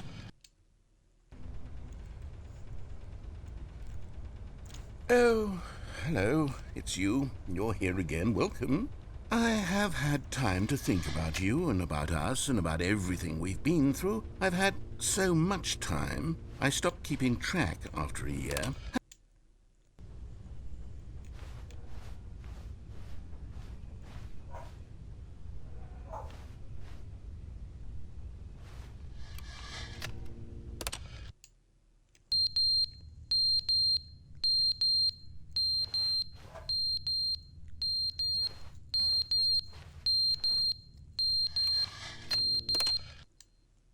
But they didn't understand the game was never meant to be funny. It was meant to have a point. It was meant to speak to the human condition. But where are the jokes? Where are the jokes? They bemoaned, they screamed, they gnashed their teeth.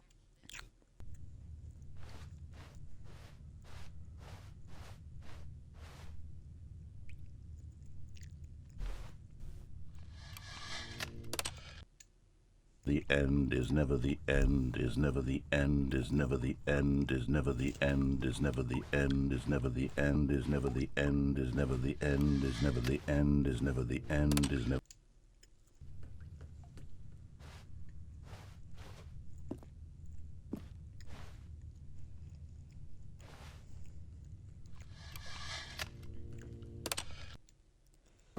This is entertaining. Oh no, our studio.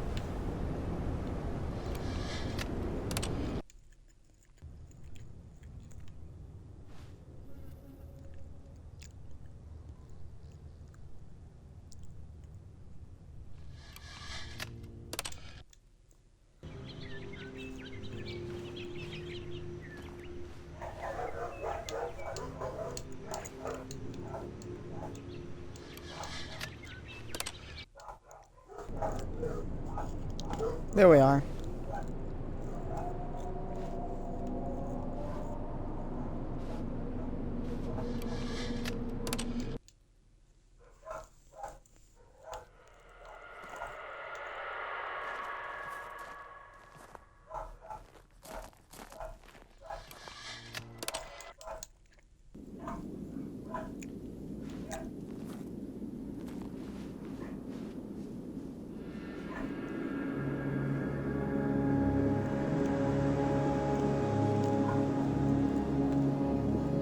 We did it!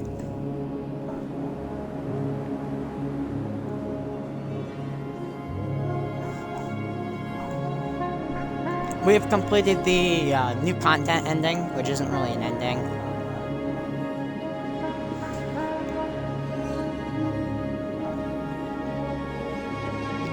The skip button ending, and then we have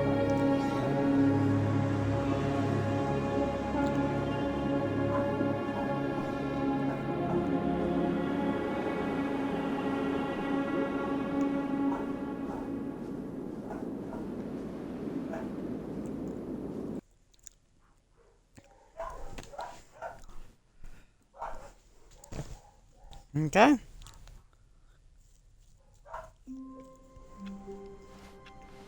All of his co-workers were gone. What could it mean? Stanley decided to go to the meeting room. Perhaps he had simply missed a memo. Oh, good. You notice my sign. Yes, I have something very exciting to show you.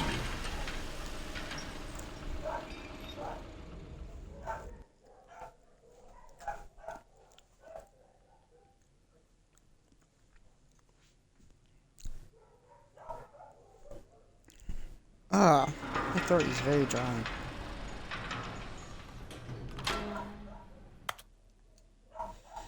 Okay. I need to go get me a drink, so I would like to say I will be right back. It will not be long.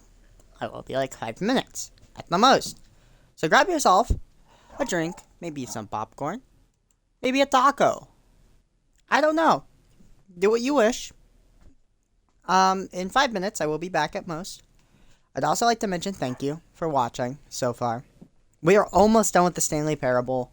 This is going to be the finale. I have an hour to beat, like, 3 endings. And we saw how fast we can get through some of these. The ones we're doing now. I love this game. Now, just because this is the finale does not mean I will have all the achievements. There are 2 achievements that I cannot get right now, not because they're impossible, but because they take time and they're not things I can do on stream. One is just literally sitting on the game for a Tuesday. I still haven't gotten it, which shocks me. And then the 10 years one, which I'm going to have my friend do for me because he has my home Xbox. I will be right back.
Ah, I'm back.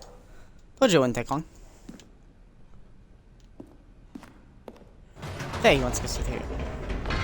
You see, Stanley, I've been reflecting on the Stanley Parable and about how roundly disappointing this ultra deluxe version has turned out to be. The original Stanley Parable was a landmark, and any new content for it should live up to that legacy. So forget this ultra deluxe nonsense. I say we take it one step even further. Which is why I'm very proud to announce for the first time ever, the Stanley Parable 2.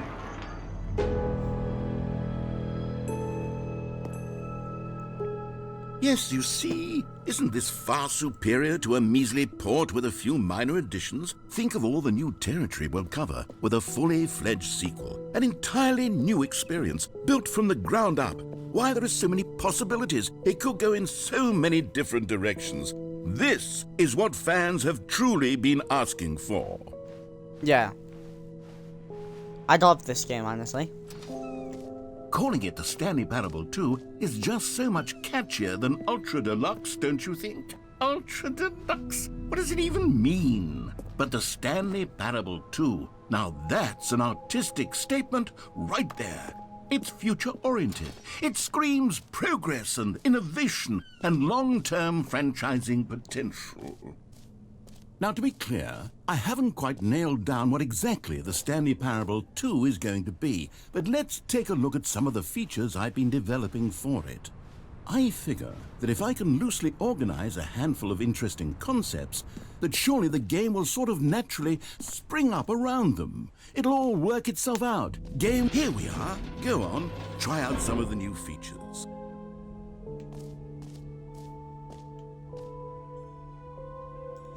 Okay.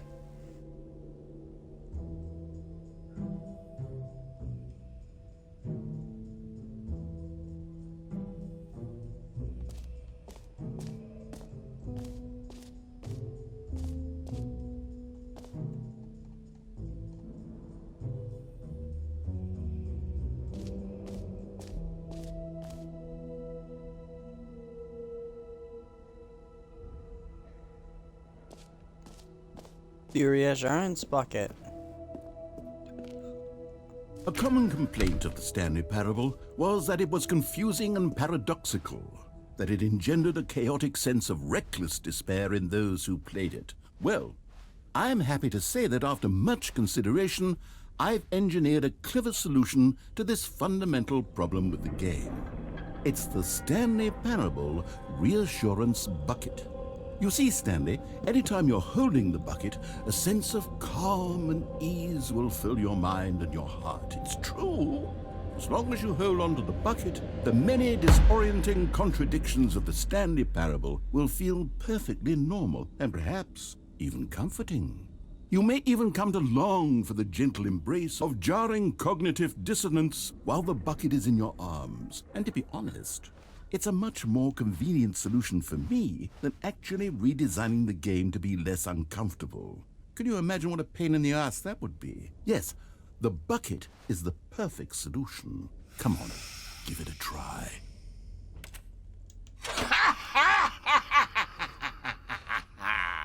Can you feel it? The glow of comfort, even in the face of crushing despair, must already be sweeping through your body. And in fact, can I say that I do believe the bucket lends you an air of charisma as well? I think that just holding it has made you the slightest bit more attractive as a person. The benefits of the bucket seem to go on, don't they? All this and more await you in the Stanley Parable 2.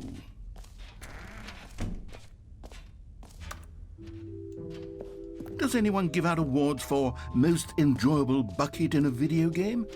That really should be an award if it isn't already. You know what? We're gonna check out the button that says the name of the player playing the game. For the Stanley Parable 2, I asked myself, what do players really want? And of course, the first and most obvious answer is that they want to be individually recognized and validated as people. So with that in mind, my first addition to the game is this. Sorry, I should have clarified. Right now, the button only says the name Jim. But of course, in the final game, this button will say your name, whatever name that is. Here, let's have you role-play as Jim to really simulate the full experience of this feature. Just play along. I promise you'll love it. Okay, here we go. Let's take a deep breath, clear your mind, forget whoever you are, and simply become a person named Jim. I want you to imagine yourself living as Jim, sleeping and waking as Jim, falling in love and being heartbroken as Jim, seizing all of the world's possibilities as Jim, and as Jim watching Jim. Whoa, hold on. I wasn't finished setting up the backstory. If you don't properly roleplay as Jim, then you'll never understand the impact of this button. Otherwise, it's just a stupid button that says somebody else's name. Okay, we're doing it again, and this time let me finish first. Now, allow yourself to become Jim. Imagine yourself driving to work as Jim, playing frisbee on the weekends as Jim, staying up all night for a popcorn and horror movie sleepover as Jim, developing a crippling substance addiction as Jim, rediscovering yourself through fringe religious groups as Jim, and finally dying a slow death at an old age, surrounded by members of your cult as Jim.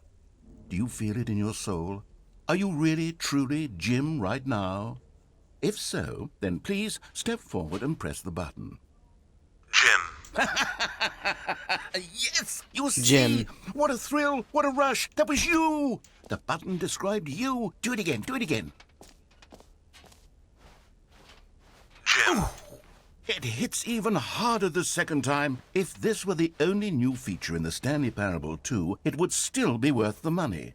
Let's take a break from the Jim button. I'm too emotionally drained from all of this personal validation. Fair enough, but Jim, there's no such thing as a button that's too big. I'm sorry. The bigger the button, the better, in my opinion. I suppose I could allow only people named Jim to play the Stanley Parable 2. That would actually save me the work of finishing this feature.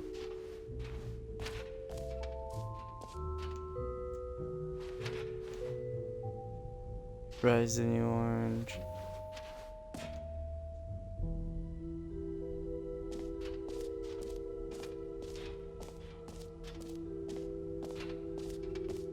Get it here.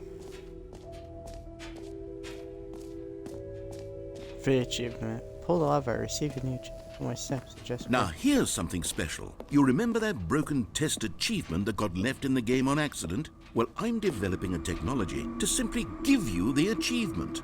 Yes. You see, you'll come to this leap. Okay, perhaps I should have clarified. This is technology that will exist. Right now, the achievement is still fully broken. I'm not a wizard, Stanley, but I guarantee it will be fixed in the sequel to at last satisfy the hordes of ravenous fans all over the world who have been uproariously demanding this feature. Gamers, we hear you, and I promise it will happen. What else? What other exhibits haven't we seen yet?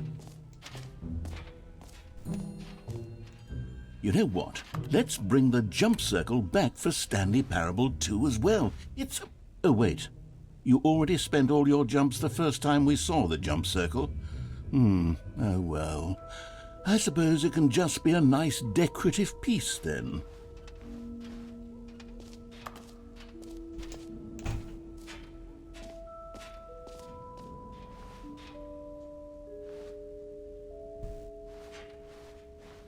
Oh, infinite hole. Let's go.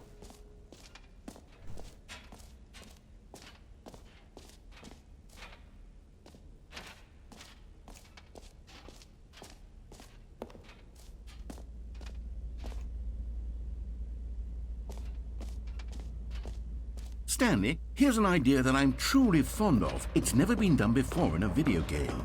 This is, in fact, a hole that you can fall down forever. That's right. Infinite falling.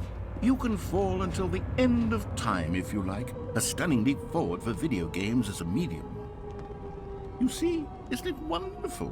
One of my more ingenious concoctions, if I do say so. Now then, since you've gotten to see the infinite hole, you can press the teleport button to pop back up to the top, and we can continue onward.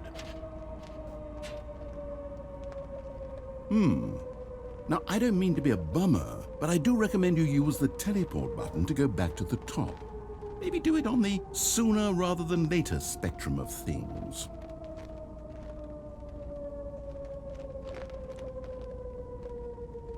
Okay, Stanley, I don't know quite how to say this tactfully, but it's possible that I slightly exaggerated the infinite nature of the hole. Is it a very, very deep hole? To be certain it is. It's an extremely deep hole. I don't want anyone to say that it isn't an astonishingly deep hole. It is. Is it infinite? Well, that sort of depends on your definition of infinity. From one perspective, the infinite is merely philosophical in nature. It's more of a... Okay, well, good for you. You found the bottom of the hole. You found me out, Stanley. I'm a liar and a cheat, and you're so clever. Look, I think the issue here is just that you're unusually fascinated by falling. What normal person actually wants to fall infinitely? I figured the hole was as deep as anyone would actually need. Don't you put this on me. Maybe you're the problem. Look, things got a little heated there. I think we both said some things we didn't mean. Why don't we just put all this behind us and agree to just call the hole mostly infinite?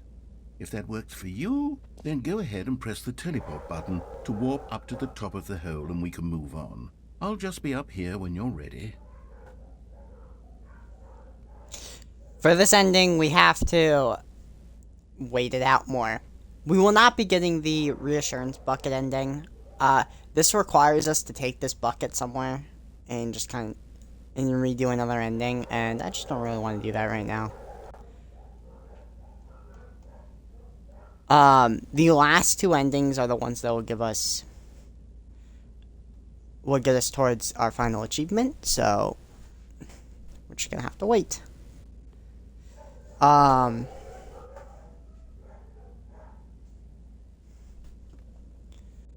Okay. I'm just gonna mess around my computer whilst I wait, because fun, you know. What else can I do? Except to wait here with you guys. I'm happy to say that this is... We finished this is our first 100% of the year. Not just for the 2025, but for this challenge of year 2. Which is concerning in itself. But don't worry, we'll have a lot more to come because, well, I'm a maniac. I have nothing better to do. The lack of streams lately, Tuesday there wasn't a stream because I was trying to get that one achievement for Stanley Parable. There won't be streams on Tuesdays until I get that achievement. Sunday there wasn't a stream because of my D&D. And Monday I simply forgot. No, Sunday I uploaded part 1 of Stanley Parable.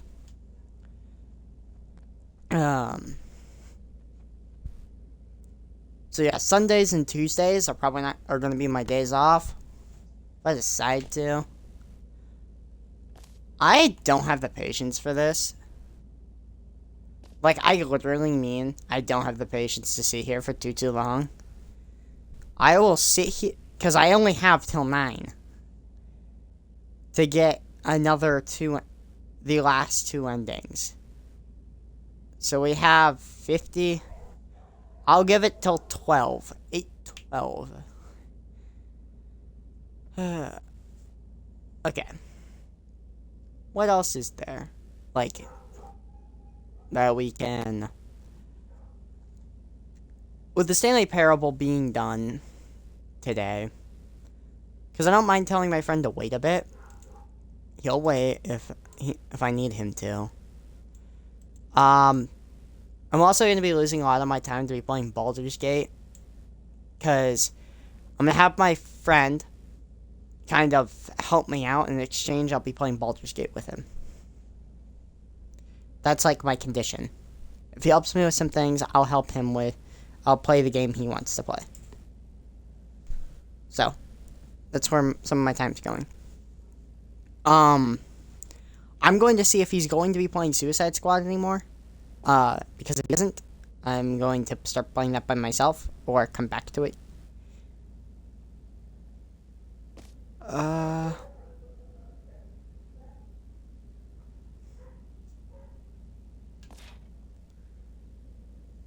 What else is there?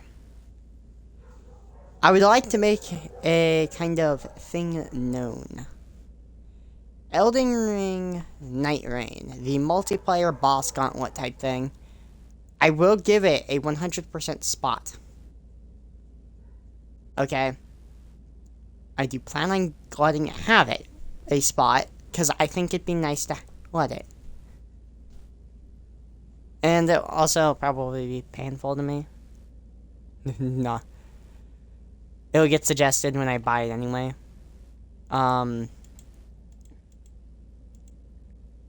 The quarry is where we're headed next, if I'm correct. COD is taking a huge backseat. Now, the thing with Cold War is I'm allowing myself to not do 5 to 10 games.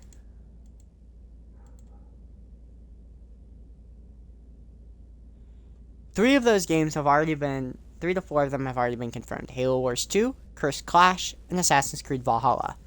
All with 3 different reasons. Halo Wars 2 will take me a year probably to beat. I'm not going to do it. Also, we hit the 12, so I'll continue discussing this and I'll head up. Jujutsu Kaisen Cursed Clash is another one I really like. I like that game, but it's going to take a lot of grinding. I'm going to work on, it's going to be probably one of the last games I do.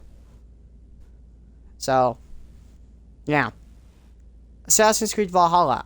I want to do most, if not all of the Assassin's Creed franchise for this challenge. If I decide not to, I will come back and I will, just pick up where it left off. I do plan on playing the entire Assassin's Creed franchise, whether it be streaming it or not. But I do want to 100% Valhalla. And the last one's the finals. One, I don't think I'll be able to do the achievements in a certain amount of time. I also generally just don't think I'm going to have that game around for too long. I will take it up with my friends and see what they think I should do with it. If I should keep it, I'll keep it. But I do think within another year or two, it's not going to be around. And for multiplayer games, it's like, oh, but you already have 2 games sort of like that, like Modern Warfare 2019 and Cold War. Yes and no. Modern Warfare 2019, I just need to do the campaign again and then basically rope 2 friends into helping me, or a friend.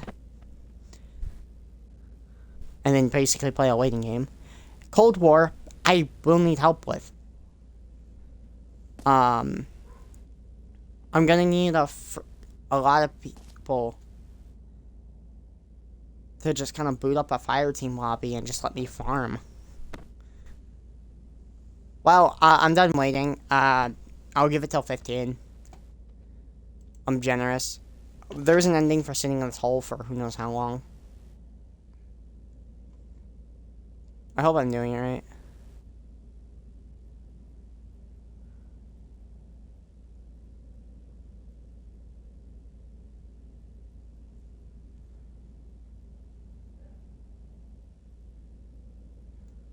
Great. Now, I'm very excited to show you even more. Oh, for heaven.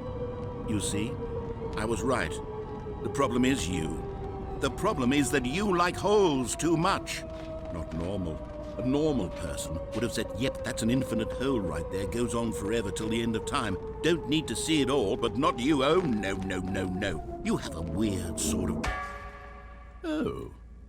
Did the hole seem even shorter to you this time? I couldn't help but feel like you spent a little less time in there than you did before. I mean, admittedly, I didn't make an infinite hole, but I didn't think it was that not infinite. Well, I suppose once again there's nothing to do here. If you decide you've had enough of the hole, you can hit the teleport button and come join me up above. Had enough? I'm positively thrilled. Gosh, how could I have guessed? You're back in the hole. If this starts to become a thing where... Wow. Okay. Yes. I'm starting to become extremely certain that the hole is not only not infinite, but that it's growing steadily less and less infinite. I suspect that I'm starting to hit the point where it's no longer feasible to call the hole infinitely deep, even by the lax overall standards for accountability and marketing. What's going on here? Stanley, I have no explanation for the uncertain nature of the hole's length. Here, let's try something. Let's pop back up to the top, and we'll see if it gets any shorter.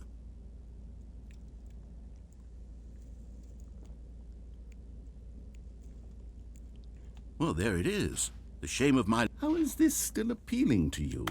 I know you're obsessed with holes, but at this depth, I just can't see this scratching the itch. Oh, who am I to judge? You just do whatever it is you're here to do and hit the teleport button when you're ready to move on. Is the, teleport button not working? You sure? Well, I mean, I really don't have an explanation. It was working, just still nothing. Well, I suppose there is one thing I can do to fix this. I'm out. Goodbye, Stanley. You couldn't bear to be away from the hole, and now you'll get more time with it than you could ever have asked for. It's a win for everyone. You get to be with the hole, I get to do literally anything else. Take care, Stanley. I hope you and the hole have a wonderful rest of eternity together.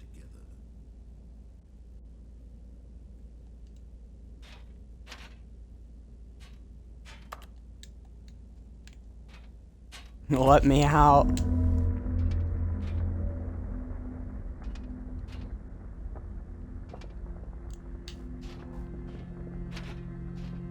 Ah!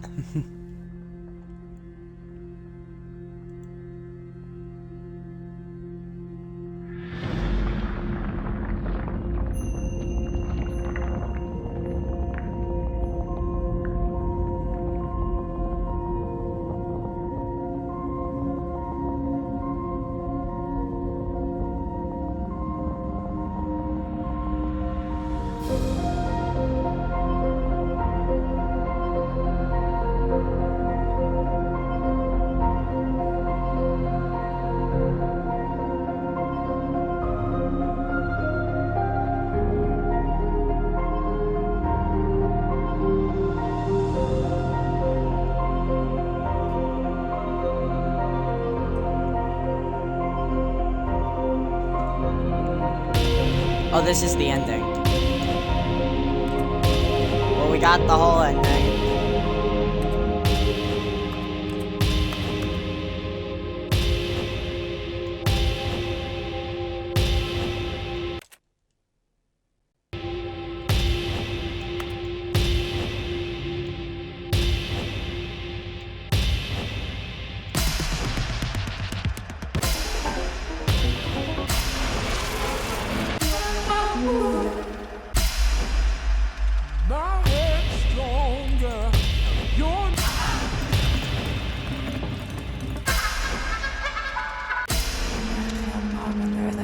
Afsluiten nu gestuurd die waren er gesteld verhuurd er nou hè is de mout dus naar eerste bed in de zulp skikken echt op met als het serpes in de zon wanneer veel was er heel maar heel lezen hier have lost sterren is de geluid dus dat staan fit zie echt met het weg with it er is nowhere there no sharp was no mom ja blik necessair no strips of net that's no mom is barbs no mom remember the full fear coming in the news about the first child.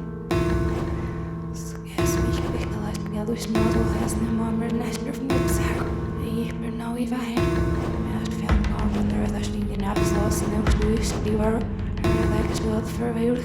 I don't know it. Yes, the mouth was not used.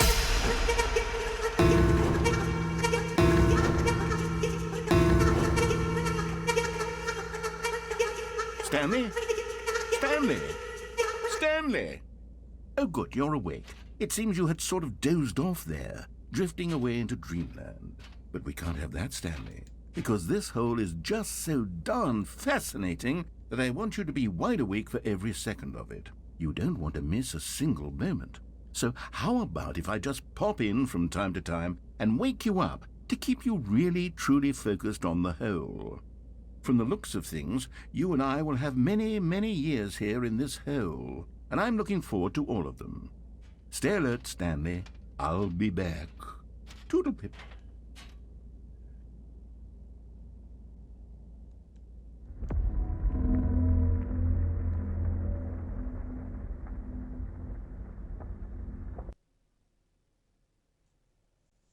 Yeah, okay,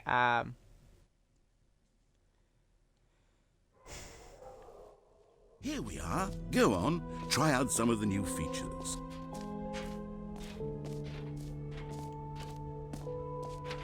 we are heading to our collectibles. There's our whole ending. Ah, collectibles. Now it's a real video game. In the Stanley Parable 2, you'll run around gathering up these miniature Stanley figurines. And what's truly innovative is that there will be no reward for collecting all of them. I don't want to stifle the intrinsic joy of watching a number go up. You simply collect all of them, and then you move the hell on with your unremarkable life.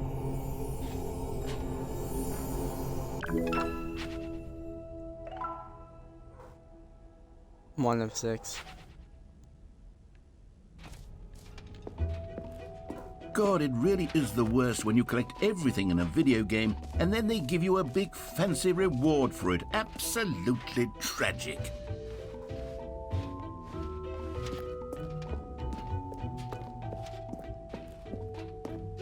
All right, have you seen everything you wanted to? Ready to move on now?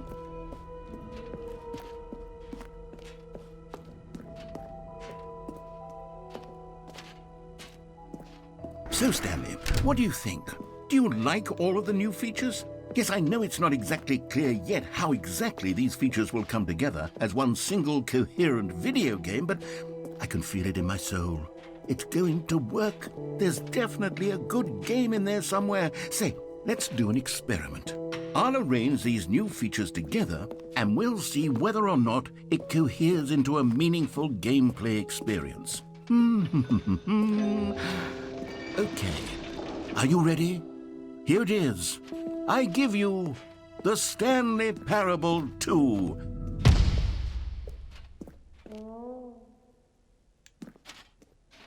I mean, there's potential here, right? It's sort of... Okay, never mind. Hold on, let me do a different arrangement. Okay, yes, this is much better. I feel good about this. Here we go. Version 2.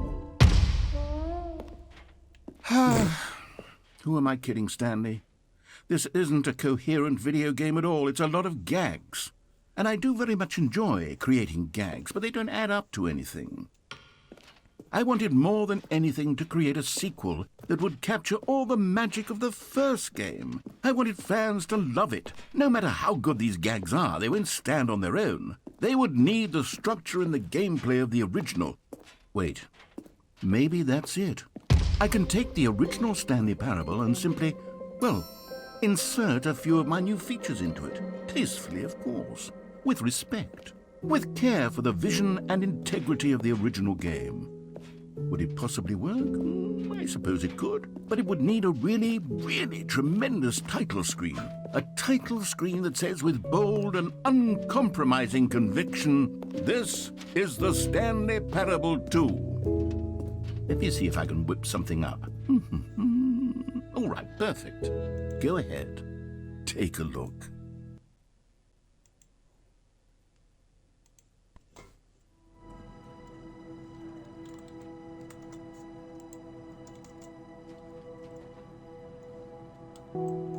Okay. Sorry, I'm messaging my friend back. He's like, it's Wednesday, not Tuesday. And I'm like, yeah, it has other achievements.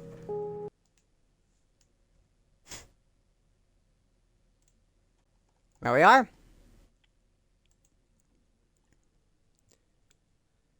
This is the story of a man named Stanley. Stanley worked for...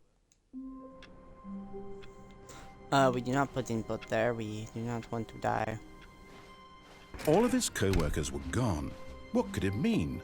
Stanley decided to go to the meeting room. Perhaps he had simply missed a memo. Stanley felt the bucket calling to him, begging him to pick it up. Why? When Stanley came to a set of 2 open doors, this was not the correct way to the meeting room, and Stanley knew it perfectly well. Perhaps he wanted to stop by the employee lounge first, just to admire it. The lounge was grand, majestic, perhaps too much, but eager to get back to business, Stanley took the first open door on his left.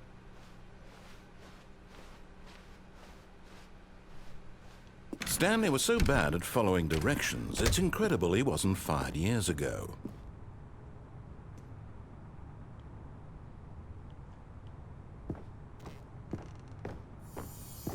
You found one of them. One of the miniature Stanley figurines. Remember, no reward for collecting all of these, only the intrinsic pleasure of a job well done. You can't buy that sort of happiness, Stanley. God knows I've tried. So, I implore you to savor each and every moment you come across one of these beautiful figurines.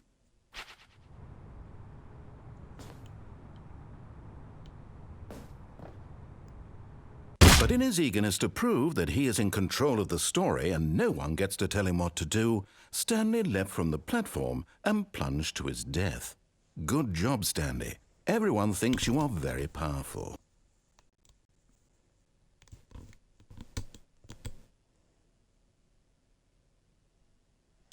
Okay.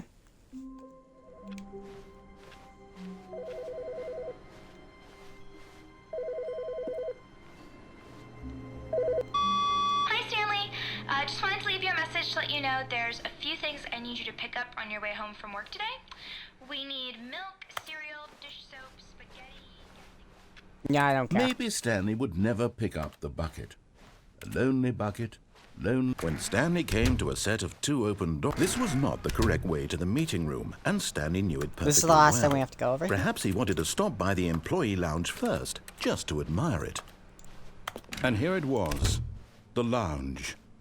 But eager to get back to business, Stanley took the first open door on his left. Stanley was so bad at following directions, it's incredible he wasn't fired years ago. Look, Stanley, I think perhaps we've gotten off on the wrong foot here. I'm not your enemy, really, I'm not.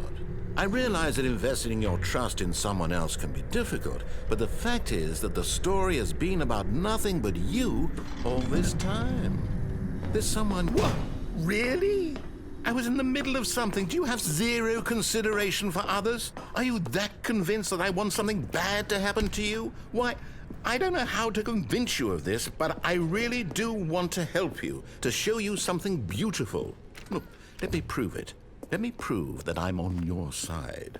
Give me a chance. Another miniature Stanley figurine. This, you know, there really must be a snappier name for these things. What about mini-stands? Stanley figs? Or what about Stanlerines? Yes, I think I like that. Another Stanlerine under your belt.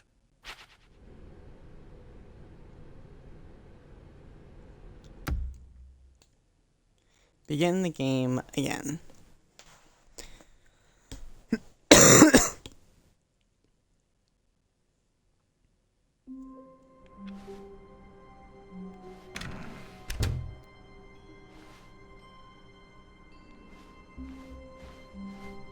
When Stanley came to a set of 2 open doors, he entered the door on his left.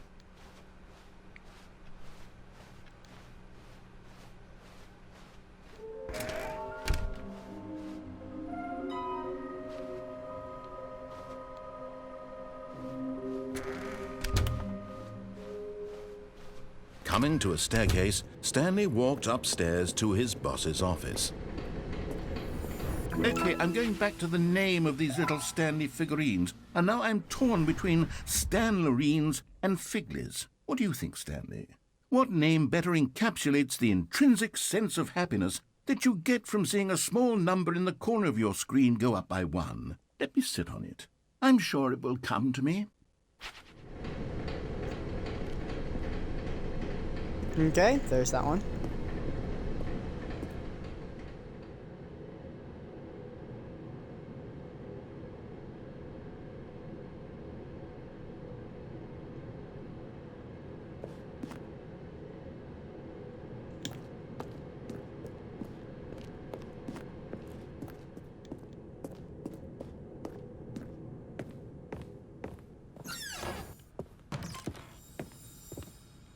getting close now, Stanley. You've nearly gotten all of the Figler and Marines. Very soon, you'll collect the last one, and then the first number will equal the second number, and that will be it. We'll be different people by then. Different in the sense that we used to have none of them, and now we have them all. You can't go back to when you had no Figler and Marines. None of us can. Okay. Here's the door. Just go. And there it is, the last Stiggly Wiggly. Savor this moment, Stanley. This is a real accomplishment. This is doing something just for the sake of doing it. Where so many people expect to be rewarded for the most trivial achievements, you've insisted that a job well done is its own reward. I would tell you that I'm proud of you for collecting them all, but that would be like a reward, and we can't have that. So, instead I'll just say, it's done. We're all done here, and now we can go to whatever the hell you were doing before you hunted for figurines.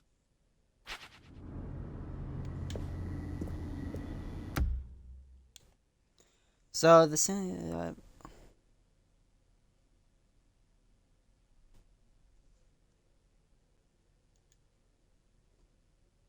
Yep, I am going to reset because that's how we get the figurine ending.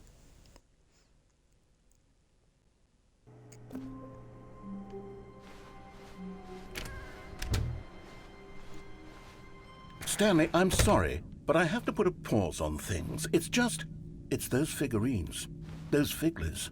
I haven't stopped thinking about them since you nabbed every last one. Wasn't it just the most intrinsically fulfilling moment of your entire life? Didn't it fill you to the brim with inner richness? Yes, I know we're supposed to be telling a story, but won't you please indulge me with one more trip back to the memory zone?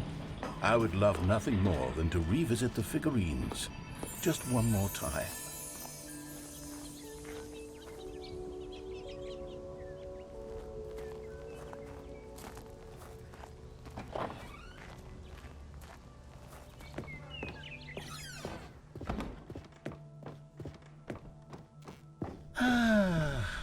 Here's where it all began. The first collectible. Back then, we had no idea of how many of them we'd find. Sure, it said 6 right there on the screen, but how could we know for certain? We were so innocent. We'll never be like that again, Stanley.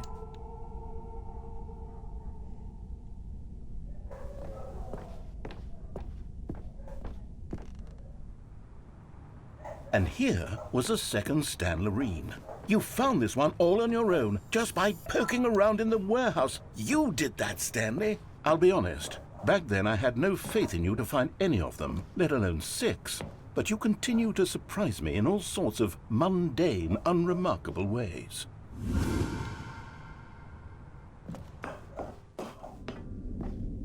Okay, let's do a little quiz. Which of these rooms was the room you found your third mini Stan? Can you remember? Hey, that's exactly right. It was here by the red and blue doors. It was the third one. You picked it up, and then after that, you had 3 of them.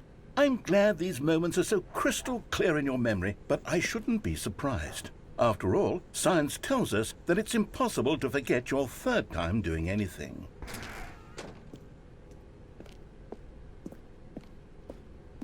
Let's see, what came next? Oh yes, we found a Figley in this pink room. Oh, well, I can't actually say I remember being in this room, but it's here in the memory zone, so it must have happened.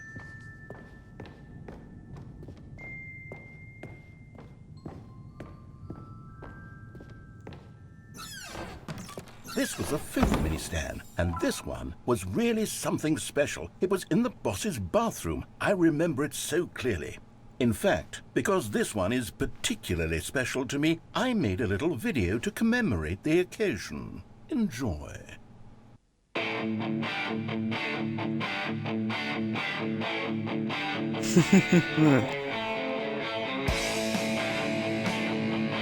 What's that in there?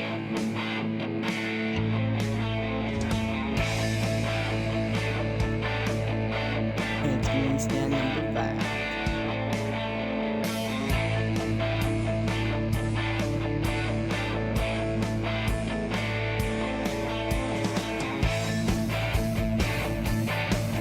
executive bathroom.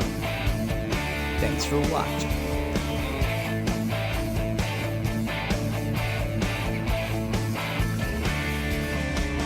Loving it.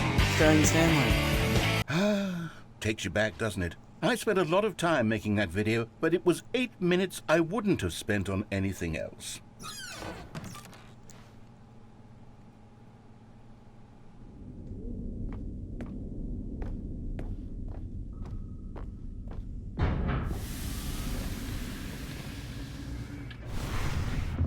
And then, Stanley, then we came to the last collectible, the final figurine, right here behind the boss's office. This memory is the most distinct and clear in my mind, perhaps because it was the one that happened more recently than all the others. Who can truly say how the mind works? All I know is that this is the moment where you picked up a Figley and I thought to myself, yes, that's all of them. They're all collected. It was a moment unlike any other. Except for the other moments picking up figurines, which it was exactly like.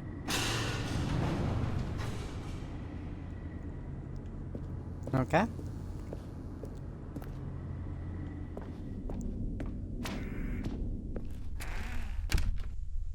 And then there was no more, because we've caught up to the present moment. Nothing left to do but move onward into the future. Goodbye, memory zone.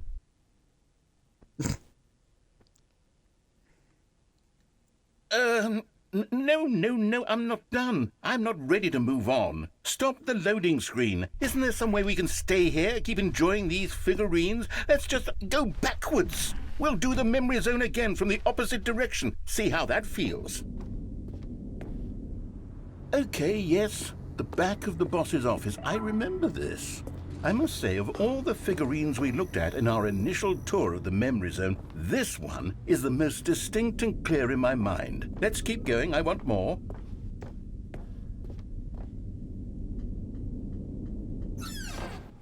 And here's where I made that video. Don't you remember the video we watched? Oh my gosh. Okay. Yes, I love that video.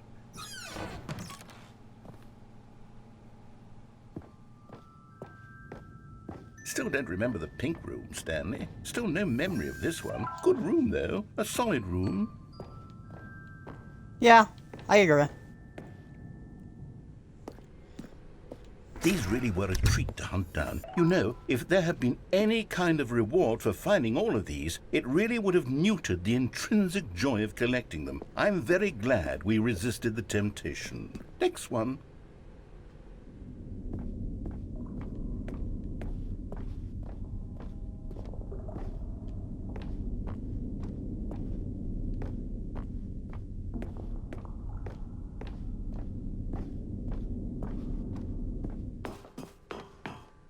This was our second Figley. Don't you remember? Yes, I remember it too.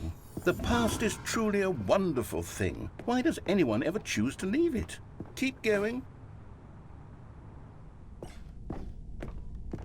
This is it. The very first one we found in the exhibit where I introduced you to the figurines. Oh, I want more memories, Stanley. I want to keep going. What else is there? What came before this?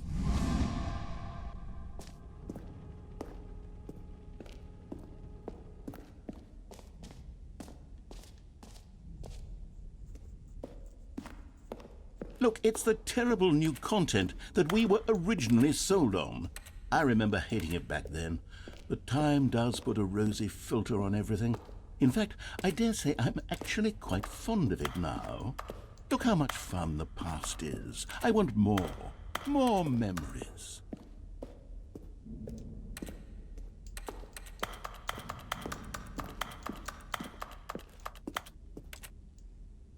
Oh, yes, the two doors. Who could have forgotten that? A classic memory, this one.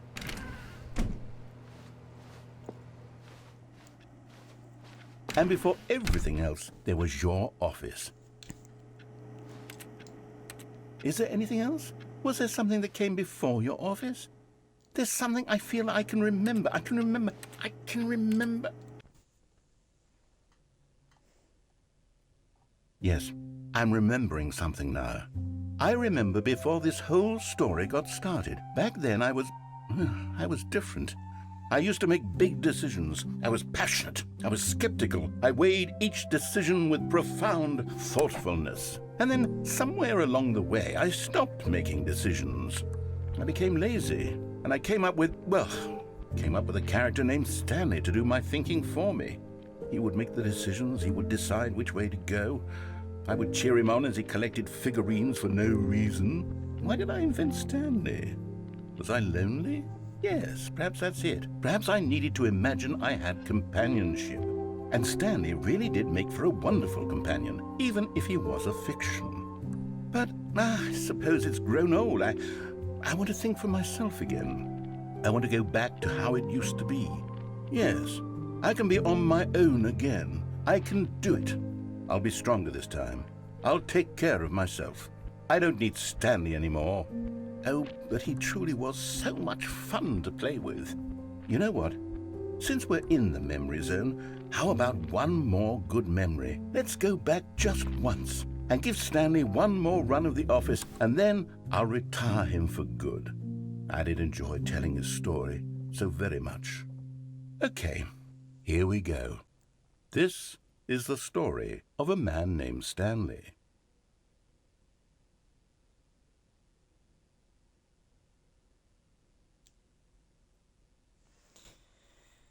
Okay, I believe that is the figurine ending. All of his co-workers were gone. What could it mean? Stanley decided to go to the meeting room. Perhaps Stanley picked up the bucket.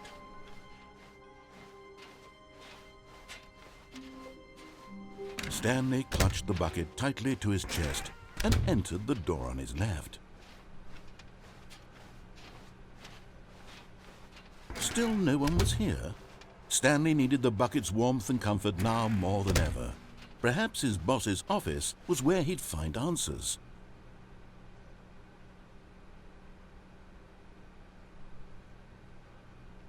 Coming to a staircase, Stanley and the bucket walked upstairs to the boss's office.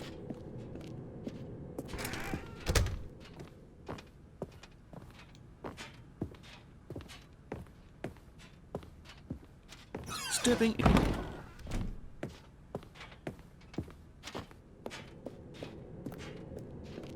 We're getting the bucket ending since we're almost done.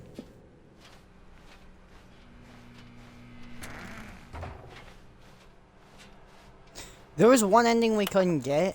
We never even had the opportunity to do, and that was the whiteboard ending. Still don't know how we get it. It's a bit random, that one.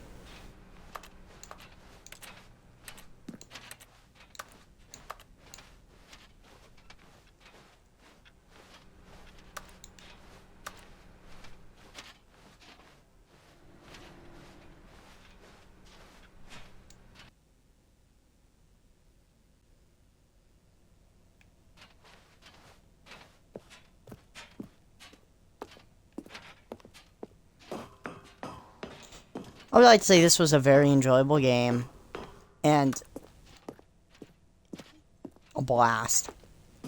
I love the cameos of Rocket League and Firewatch that showed up. That was amazing.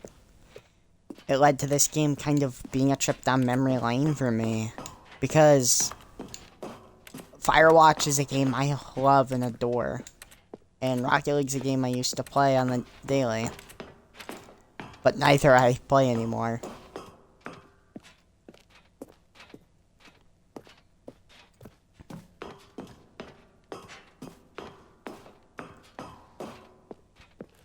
We have one more ending after this bucket ending, but that will be it. It's known as is the final ending. I'm just doing the bucket one because I thought it'd be nice.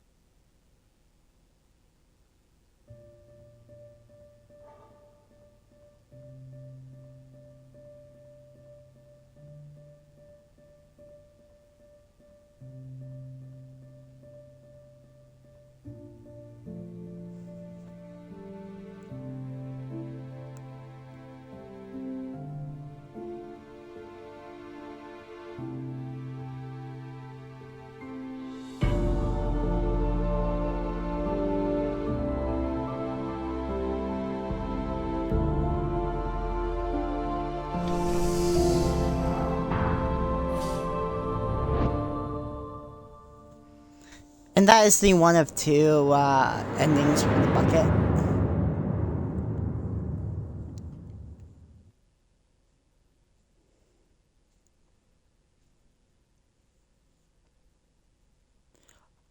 I do not feel like grabbing the other one.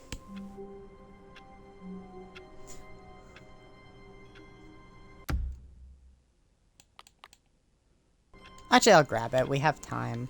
All of his co-workers... Well, wait, no. This isn't the right office, is it? Is this Stanley's office?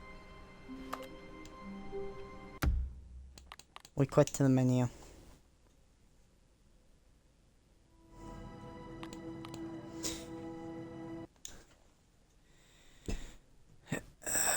We unlocked the prerequisite by closing the game and opening it a lot. The epilogue.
The music's too loud.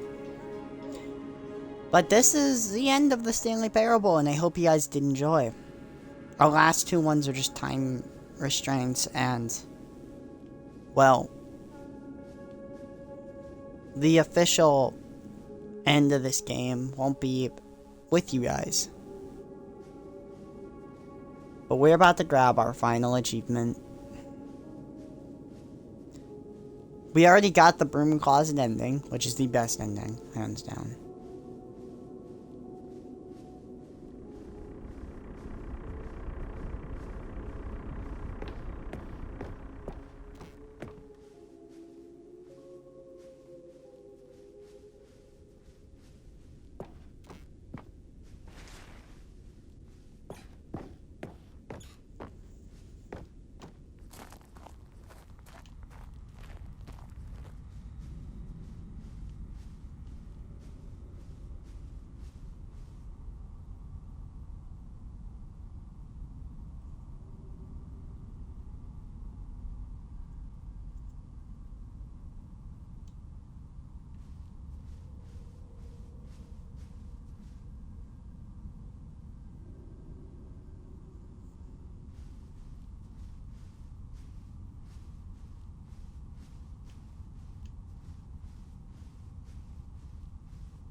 Hello again. It's nice to see you. But it's terrible to learn that there will never be another Stanley Parable game. Did you read what the developer said? Preserve the integrity of the franchise? What nonsense. Stanley Parable is not scared. We don't need to protect it. Screw the legacy. Let's make Stanley Parable games until the sun explodes. Let's run this franchise and figure out. Let's drag it through the mud and back. And if people hate it, who cares? You see, that was the problem. He was so obsessed with what people thought of his work. Don't make his mistake. Don't cling to the legacy. Let it burn. It's not that hard. In fact, let me show you. Today we're going to make the Stanley Parable 3. It's simple. All we need to do is change the number of the game's title screen. We also need a really dumb subtitle for the game that's something loud and gaudy. Go ahead, try combining some random words together and make a new title for our game.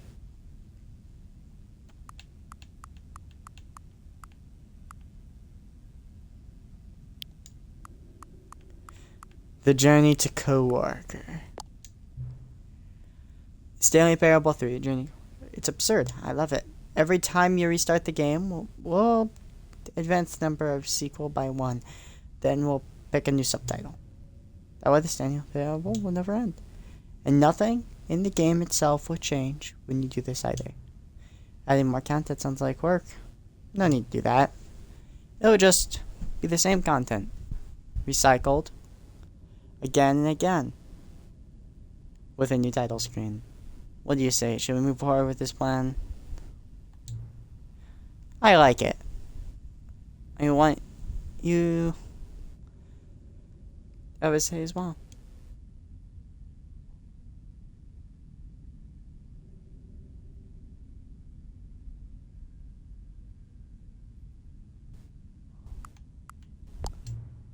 Good then, it's great. A new sequel every time you start the game. And you know what? Since you've put faith in my idea, I feel like giving you something as well. You see, I'm noticing that he never found a way to give you that broken achievement, did he? Of course not. I wouldn't expect him to know how. It's been bothering me. Let's fix it. Right there. The achievement machine is all fixed. You see, I'm on your side. We are in this together. We're going to keep this train rolling.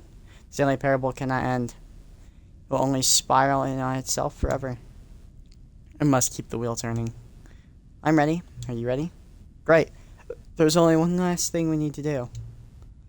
Please enter the current time. It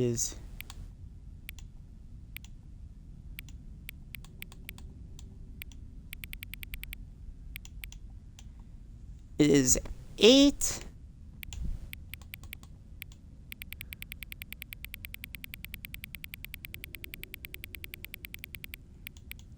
50. We'll wait till 56.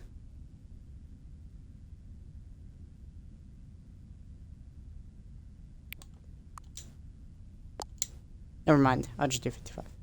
Please adjust the slider until the computer screen is barely visible.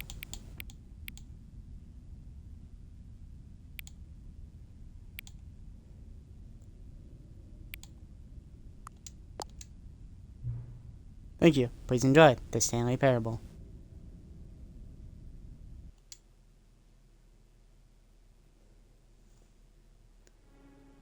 Training your coworker. We must go grab our achievement now.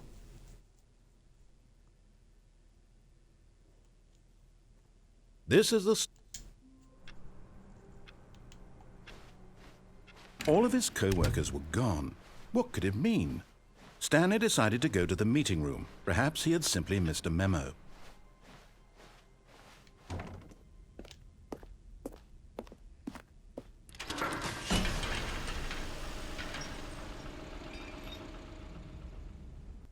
Okay. Well, it just teleports me in there instead of making me go through all the dialogue and stuff. Nope, okay. You're making me go up the elevator. Thank you, narrator. You see, Stanley, I've been reflecting on the Stanley Parable and about how roundly disappointing this ultra deluxe version has turned out to be. The original Stanley Parable was a landmark, and any new content for it should live up to that legacy. So forget this ultra deluxe nonsense. I say we take it one step even further. Which is why I'm very proud to announce for the first time ever, the Stanley Parable 2.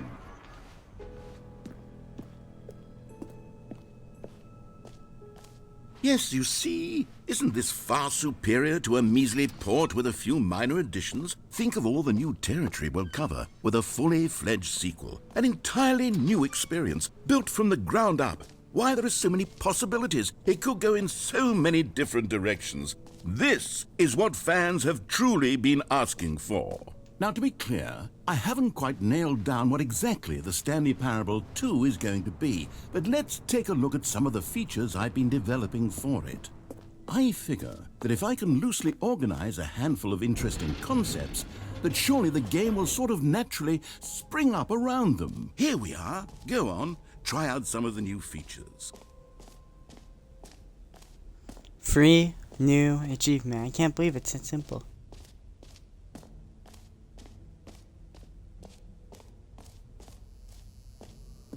Now, here's something special. You remember that broken test achievement that got left in the game on accident? Well, I'm developing a technology to simply give you the achievement. Yes, you see, you'll come to this lever, and when you pull it, the achievement will be given to you. It's as simple as... As you can see, the machine is not working yet since... What?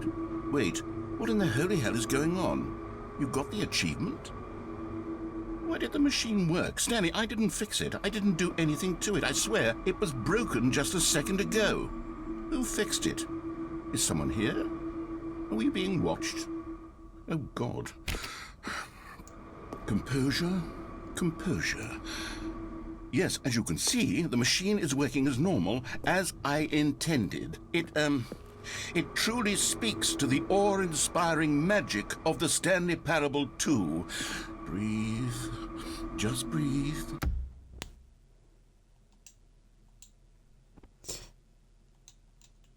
And the last two achievements we need is the play for an entirety of a Tuesday and the 10 years one. And that's it. I hope you've enjoyed the Stanley Parable. I cannot show you the 100% personally, which technically I couldn't show you the 100% on any of the games. I just hope you have enjoyed. And well, I'll see you guys next time. Have a wonderful day and a wonderful night. Bye bye.